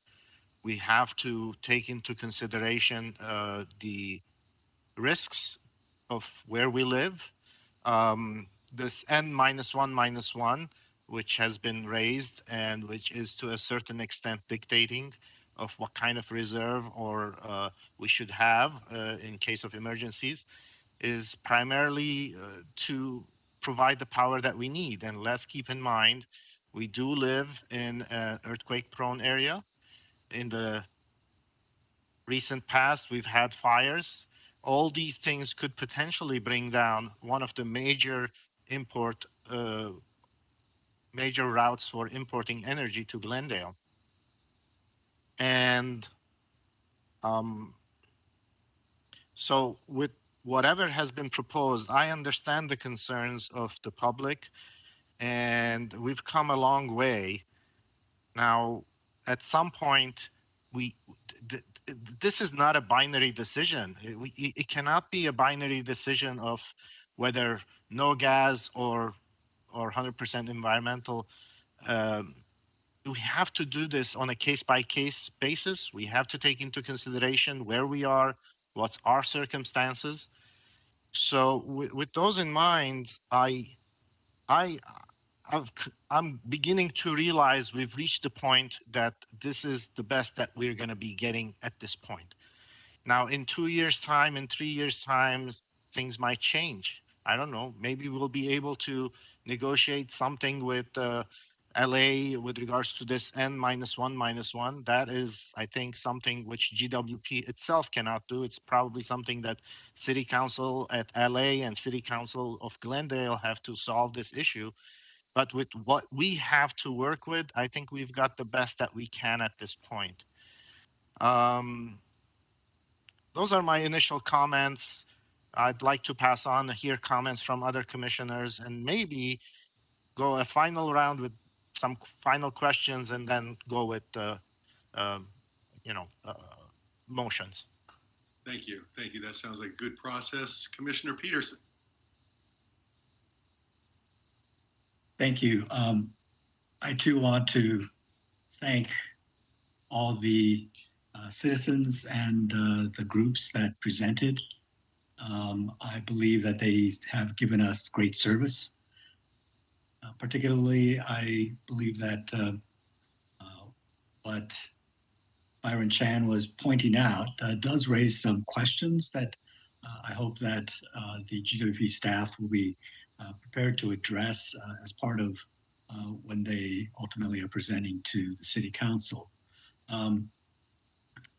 And certainly, as pointed out by my fellow commissioners, there is nobody here that is against a 100% renewable goal. That makes no sense, and we are all for that. And as we have aspirational goals, I guess some of the questions that sprang to my mind is, what is the incentive? Let's say there is a solution to do 100% renewable local generation. What is the incentive for GWP to not do that if that was something that was truly doable? I don't, so I'm a little, from my understanding and talking with staff, is that they, as technical experts, believe that that is not doable, at least in the near future. The near future being within number of a decade or more at a minimum, and probably decades outward. And the other question too would be, what would be the incentive if there was a range of clean options, cleaner or more renewable options? Why would GWP want to choose the worst, as it's been sort of painted? Um, I do believe that it would be helpful maybe if the GWP staff maybe articulated this, that we are not picking the worst. They showed of the 7 options that they picked the one that had the met the needs with the least amount of new investment and had the least environmental impact. But it would be helpful if they may more directly address, why can't we put 16 solar panels on every 50% of the roofs in Glendale? What is holding us back from that? How does that work? What is holding us back from demand mitigation? And then a final comment that I would also share is, as the director of facilities at Glendale Community College, we're a large consumer of GWP's electrical generation. I have to do an analysis, and partly we rely on outside experts and consultants that help us understand how reliable GWP's grid is. And I have to then make local investments within GCC to mitigate what may be increased unreliability. What does that mitigation look like? Diesel generators, backup diesel generators for our essential buildings and the essential fire life safety components that we have. We're an educational institution. We have things like a cadaver lab. We have to have refrigeration for long durations. And so what we may be doing potentially is, if we end up increasing the risk of the network, of the grid in general, that local large users of electricity will need to increase the reliability of their immediate microgrid, which then means local generation capacity. And that local generation capacity is not green. It's way more polluting than is going to be the natural gas. I'm just explaining that's a basis that we're going through. And almost all large users are going to fall into things like educational institutions or hospitals that have high demand for electricity. At the same time, they have a high demand for reliability because of the obligations for life and safety within their missions. Given that, I would suggest that the GW staff maybe explain a little more in depth on the justification for why they need to have the N-1 versus the arguments that Byron was making. And they can address maybe too, if we accept a higher risk, if we go with 2 generators rather than 5, what does that translate into? What is the cost of that in terms of impact on our citizenry? It's fine to talk about taking risk. I have a greater risk profile than you do. But what does that really mean when we have an institution such as GWP that takes on additional risk? What is the ultimate impact? It may be financial, maybe there's fines, but it may be other kind of things. And it would be insightful to get the staff to kind of articulate some of that if they could. Well, thank you. I'm gonna pick up on your points, Commissioner Peterson, and begin my comments by asking Mark Young 3 questions, and he can have staff answer if he chooses to. But we did hear from Byron Chan that the N-1 is not a legal requirement, that it's not a binding requirement. We heard from Morgan Goodwin that perhaps it's a good practice, but again, not something that we're bound to. That if we assume the same levels of reserve as Burbank Water and Power, we would be having 80 megawatts as opposed to 148. Mark, could you please clarify for us and for those watching our commitment or our responsibility to this N-1, please? Yes, sir. So as far as the BAZA is concerned, I was part of the group that wrote the BAZA. So I understand it, I think, better than the Sierra Club does. Be that as it may, the N-1 is a contingency that in order for you to be part of the bulk electric system, you need not to be able to be a load or a detriment to the system. So if you're not perfectly balanced between your load and your resources, you are either putting excess energy onto the grid or you're taking excess energy off of the grid, and that gets monitored on a per cycle basis. You have an operating band that you have to operate in.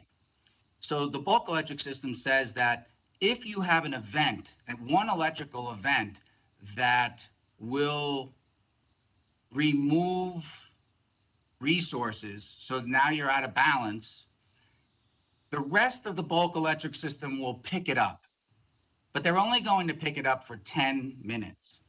So all the generators are in a droop setting so that every generator in the bulk electric system that's tied to the bulk electric system will pick up a little bit, and it'll help you to be a good neighbor. And in response, you will do the same if somebody else has a problem. So they want to know what your biggest contingency is. Now, the contingency is an electrical event. So in the event that we lose a transmission line or we lose a generator, you have 10 minutes to ramp up your spinning reserve and to turn on and ramp up your supplemental reserve. And in the old school term, it was called non-spinning reserve. So in 10 minutes, you will then resupply what you lost as your worst contingency. And the thought process is if you can cover your worst contingency, you can cover all your other contingencies. So now we're in this situation that we're in the contingency, we're using our reserves, and WECC says, we don't want you to sit there and do that. Now we have to get you back to where you need to be and reestablish your reserves. So they create on the WECC, they say 59 minutes or 60 minutes, you could have your event, and in 60 minutes, you need to reestablish your reserves, which means you have to have spinning reserve and supplemental reserve. So we, at the time, if the DC line is out, chances are it could be out for more than an hour. And if it goes down, you need to have your reserves, which means you need to then back off your load and reestablish spin and non-spin in order for you to meet the next contingency. And the WECC doesn't care if you have to shed load. You have to balance resources with load. So you would have to do that. Now, our neighbors, because we're in the BA, Los Angeles would help us. The problem with that is their single largest contingency is the same as my single largest contingency, which is the same as Burbank's single largest contingency. So when the DC line goes out, everybody's scrambling for contingency. So we have an issue, we have a responsibility in our system to reestablish reserves at the 60-minute mark. If we can't do that, we're supposed to shed load, even though we have reserves sitting there waiting for an event. We have to wait for the next event. If you don't do that, years ago, we had cascading outages in Cleveland. The Northeast went all black because they didn't carry reserves, and they just cascaded, and it just went into total blackouts. Now, do I really think that Glendale's going to cost the WECC a cascading blackout? No, I don't. But they don't care about our size. We're responsible to play with the big boys. We have to do what the big boys do, and that's hold reserves. And that's why it's an N-1-1. We're not trying to reserve for N-2, which is 2 electrical events. We're only doing 1 electrical event, and then we have to reestablish at 60 minutes. So back to Burbank. Well, Burbank didn't have the scrutiny that we had, so their IRP is written a lot looser because it's supposed to be at the 50,000-foot level. We were being scrutinized because we were in the process of an EIR for the first repower in 18. So every little thing that we wrote, we tried to be as specific and clear as possible. One thing that we don't have that Burbank has is they have a nice little power plant called Magnolia in their backyard. Now, Magnolia is a 300 megawatt unit. And in the event that they go, if they isolate, they have Anaheim's, Pasadena's, Glendale's, Cerritos, and Colton's generation to make sure that they're within power. We wouldn't have any resources if we isolated, other than number 9 unit. So their situation is quite different than ours. And then when you add the AC transmission that they have on the AC side, when we say we have 100 megawatts, they have 251 megawatts of AC transmission. That's considerably different. So the dynamics are very different. When it comes to Pasadena, Pasadena has RA requirements. They have to cover 3 different RAs. They have to cover system RA, and system RA is an adjusted forecast plus 15% reserve margin. That's the planning part. That's what do we anticipate that to be? Local RA, that's a 1 in 10 weather event, which is just like our N-1-1. And as a matter of fact, the CPUEC even references N-1-1 contingency. So they have to do that. And then they have this thing called flexible RA. Flexible RA is the ramping and the instability of generating sources that they're utilizing for generation. So if their ramp is 5 megawatts over 3 hours, then they would have to add that also. And their reserve requirements have to be met and sent to the CAISO annually and monthly. So they have a lot of reserves requirements. So while we might not officially be part of an N-1-1 with regard to the WEC BAL Standard 2, if Los Angeles gets fined, Los Angeles will then pass that fine on to us. They have the ability to remove us from a BA, and they definitely have the ability to terminate the BAZA at 18 months. We also have to produce a spreadsheet called the EIDE. And that EIDE is an hourly spreadsheet identifying our single largest contingency and showing Los Angeles how we're going to solve that single largest contingency. And anytime we make a change, we're required to make that change. That change is an automated response that gets pinged every 6 seconds by Los Angeles. And when it changes, it updates their EIDE, and it gets sent to the reserve coordinator. So yes, we are responsible for it. Our transmission contracts dictate that we're supposed to be held responsible for our reserves, and those are in all of our TSAs. So the fact that we shouldn't or we don't have to, don't think that's possible. I actually looked at a chart from load that Glendale had from 1920 to 1960. It showed the load and it showed how we turned on generators and bought generation. And it says on this chart, this is how we accommodate the loss of one generator at a time. And it's showing the same single largest contingency. Back in 1920, we didn't have transmission, but now we have transmission, but that was their version of the single largest contingency. So we've been doing it forever. And I got on a soapbox, and I'm sorry. No, you're all over it. Thank you very much, Mark. Question number 2 can be much shorter, but this relates to load growth. We heard criticisms of that we've somehow drifted up from approximately 350 megawatts up to 400.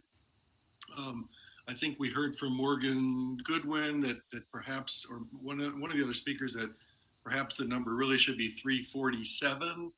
On the other hand, Mark, you mentioned that LADWP has predicted 100% load growth due to electric vehicles and building decarbonization.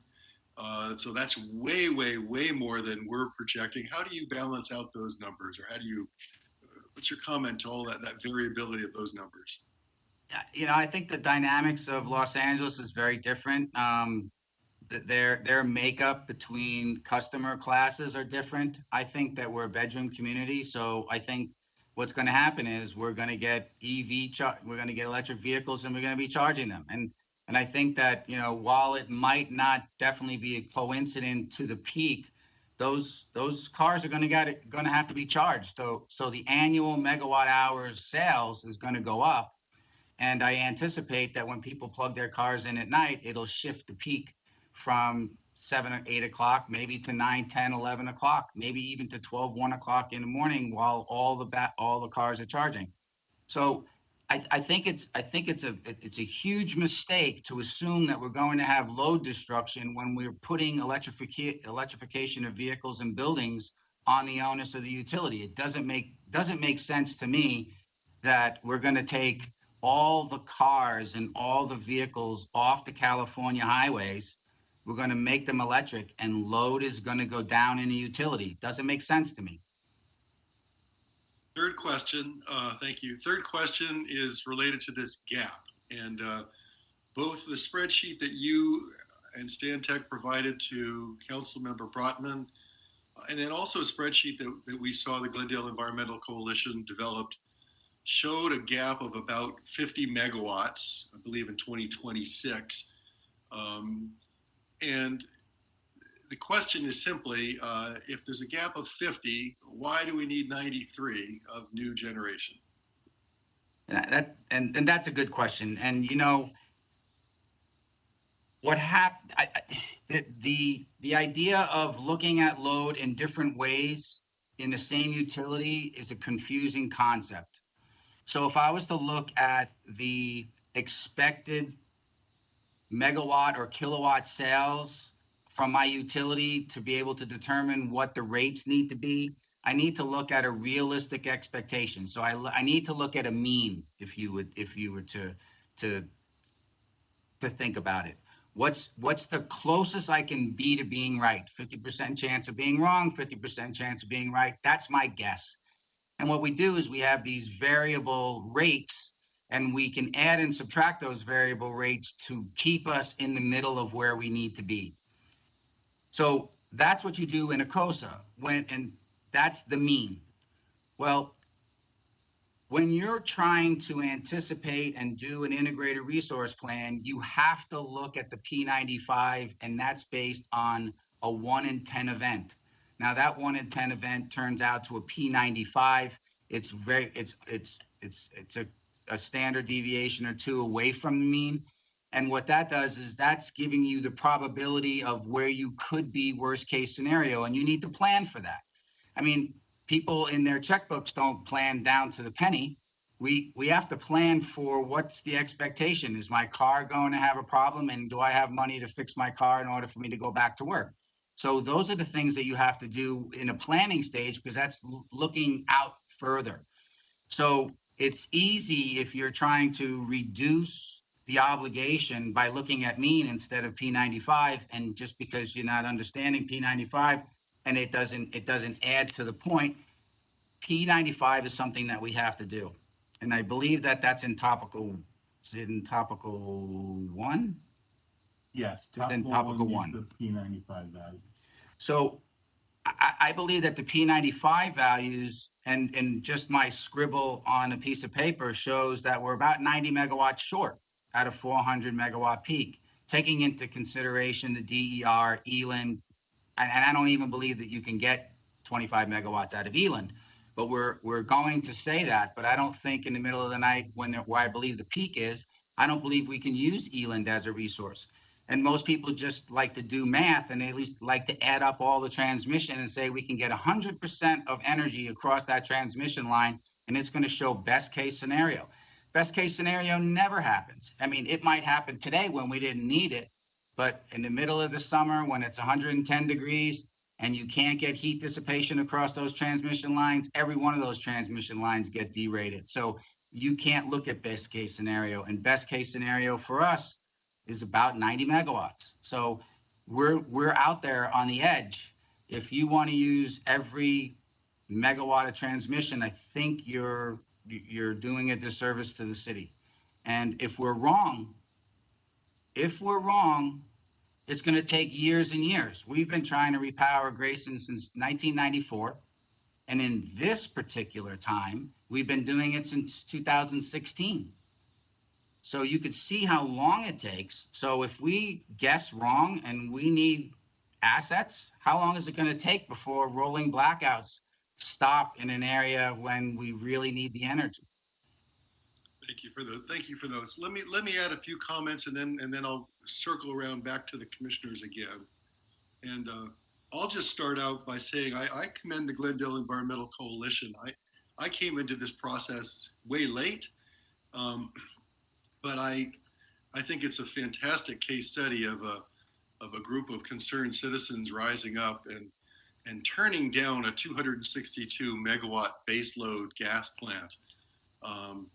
And even though there's a strong movement to get to zero as fast as possible, I see great progress going from 262 megawatts of baseload down to 93 megawatts at a 14% capacity factor. I think, yes, we all want to get to zero as fast as possible, and I think we do still need to commend this progress. I believe it's over a 90% drop in emissions. We all want to get to zero. Someone said to me recently, there's no natural gas lobby in Glendale. Thank goodness for that. I know my fellow commissioners and I are very torn by this issue because we all want to get to zero as fast as possible.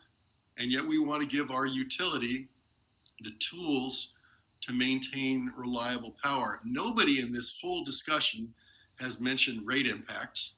But those are something that certainly ought to be considered in this discussion, because I know that our utility is working hard not only to maintain reliability, but also to keep rate impacts to a minimum. And that's an important angle. I don't like natural gas. Those of you who know me, my whole career has been with energy efficiency. I came to Los Angeles to be the director of energy efficiency for Los Angeles Department of Water and Power. My business, we're in the solar business. I'm a huge advocate of solar plus storage. I will continue to beat that drum. I think we could do more in Glendale than we are doing. My strong indication is that we, again, need to give the tools to our utilities to be able to maintain reliable power for us. I was very influenced by a lot of the comments, also before the meeting and during this meeting, about do we really need 5 units? When I looked at the math, the simple math, it appeared to me that we didn't need 5 units. I've heard Mark talking about the variability on the system, the derating of the transmission lines during heat events, and after hearing all that, I'm pretty convinced that having that amount of capacity is not a bad thing. And remember that it's not how much capacity you have. 5 units at 18.6 megawatts each, 93 megawatts of capacity. That is a whole lot less relevant from an environmental standpoint than is the runtime of those units. How many hours will those units be run? And if we can minimize that in my view would be fantastic. I've heard a lot about the stranded asset arguments concern to me. Of course, we're spending not millions of dollars, but hundreds of millions of dollars. But will they really be stranded? There's a scenario in which we ramp up energy efficiency, we ramp up solar and storage at the local level, and all of a sudden we don't need that amount of capacity. Then these units some of these units can be used for our resource adequacy, and they can be fulfilling another requirement. But another scenario that I'm very attracted to is the RNG, the renewable natural gas scenario, ultimately the green hydrogen scenario, in which we are using renewables to electrolyze water, to create hydrogen, to run through fuel cells and power plants and other applications. And I think at that point, we will have one slick system. And I know that that's out there. LADWP is relying on that in their LA Clean 100 plan. And I think we can look forward to, when they look at all the developments of green hydrogen around the world, it's a massive push. And as soon as we get offshore wind here in California, I think we're going to be awash in very, very low cost renewables. So I'm bullish on hydrogen. And one of the things that my company does is develop microgrids. And if you try to create a microgrid with solar and storage, and imagine that's what we're trying to do here in Glendale. We're trying to create an islandable grid with solar and storage. Having some very precise application of generation is a tremendous tool to be able to follow loads and to be able to maintain reliability. I think there is an important case to be made that this discussion has been going on for a long time, and we're past the point that we should have made a decision. We've been running a very dirty power plant, the Grayson Power Plant, for years, probably longer than many of us in the environmental community would like. I posed the question, could we build 2 units now and prepare for another 3? And I think I got a reasonable answer that we would have to go through a whole other permitting cycle, and it will delay the process. Again, as Mark said, if we guess wrong and we don't have enough capacity, then we're short. Then there's all sorts of cascading effects in our town that relate to public health and our economy. So again, I think we've gone a long way, and I think we need to keep the pedal on the metal to getting to the clean energy future. But we certainly have a precise application of gas that we're considering. We're not looking at base load. We're looking at following loads. We're doing so with a very advanced technology from Finland that's modular, that allows us to be extremely precise in following the load. So I think this alternative 7 has a lot of merits. I'll just comment on alternative 8, that I think anybody that visits the power plant would come away, as I did, saying this is an obsolete power plant. This is a little bit like trying to refurbish a very, very old rusty car. That to me doesn't make any sense. What does make sense is getting state-of-the-art technology in place with state-of-the-art pollution control, with a very clear plan to increase our efficiency and our renewables so that we can use that power plant as little as possible, hopefully ultimately for resource adequacy. I'll stop there and pass the baton back to Commissioner Jasmadarian.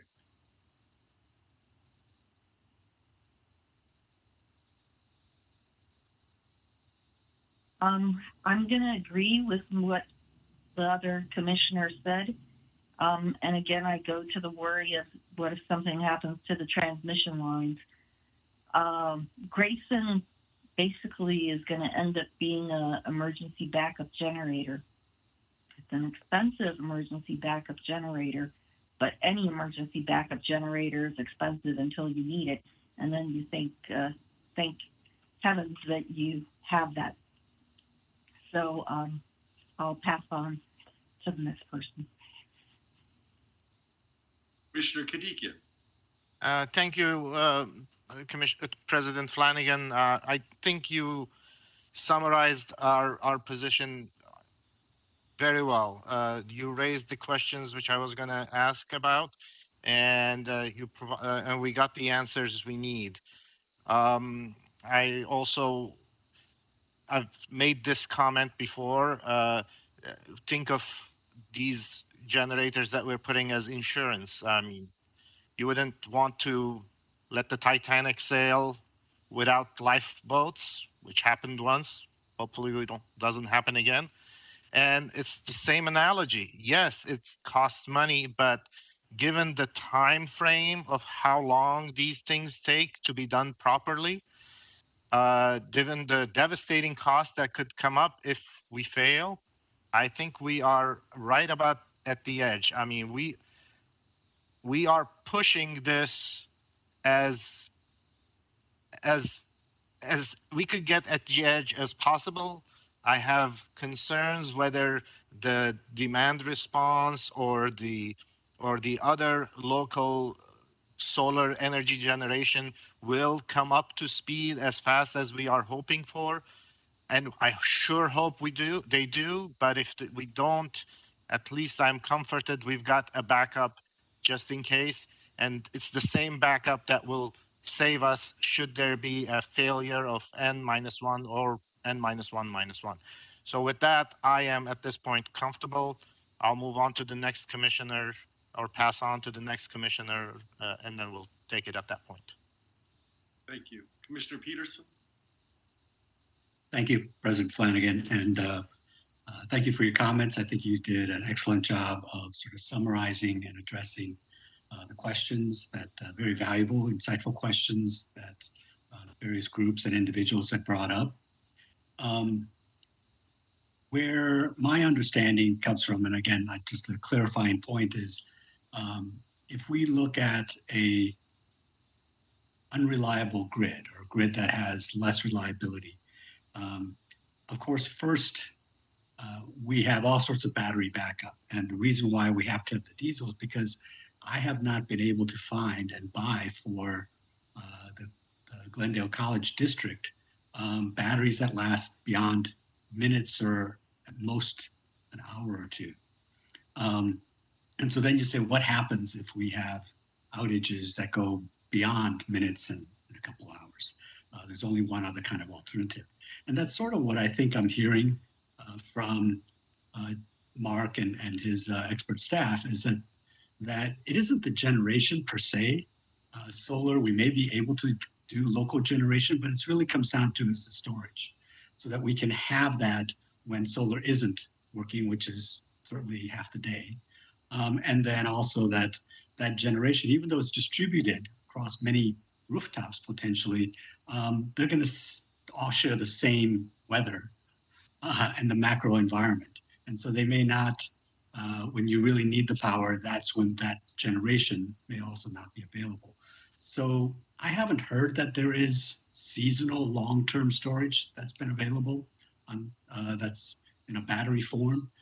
I understand that the comment was made that renewable hydrogen is something that's in its infancy and a long way off, but so too are seasonal batteries. We have had tremendous improvements in battery technology, but really they have been incremental. We have not seen orders of magnitude. And what I was hearing from GWP's analysis is that we would need to have several orders of magnitude improvement in battery technology in the very near term future to be able to achieve seasonal storage, where we are able to generate more in the winter and store it and use it in the summer. And I do not know of any kind of battery technology currently on the horizon in any reasonable time frame that would allow us that. So given those, I'm coming to a similar kind of, I think, conclusion that your comments articulated and that the other commissioners also seem to be articulating. Very good, very good. I think the commission is painfully pragmatic. I think we're painfully practical.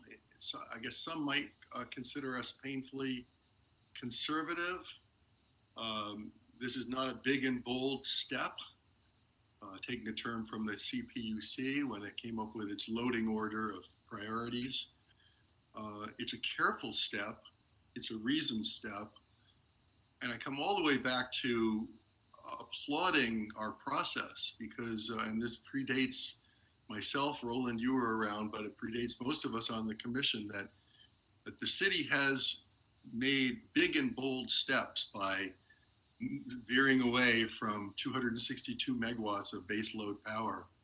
And I think shifting to this precise application of fossils with less than a 14% capacity factor is a dramatic improvement. I only wish that we could all walk away from this celebrating this amazing accomplishment. I think it's an amazing, amazing case study.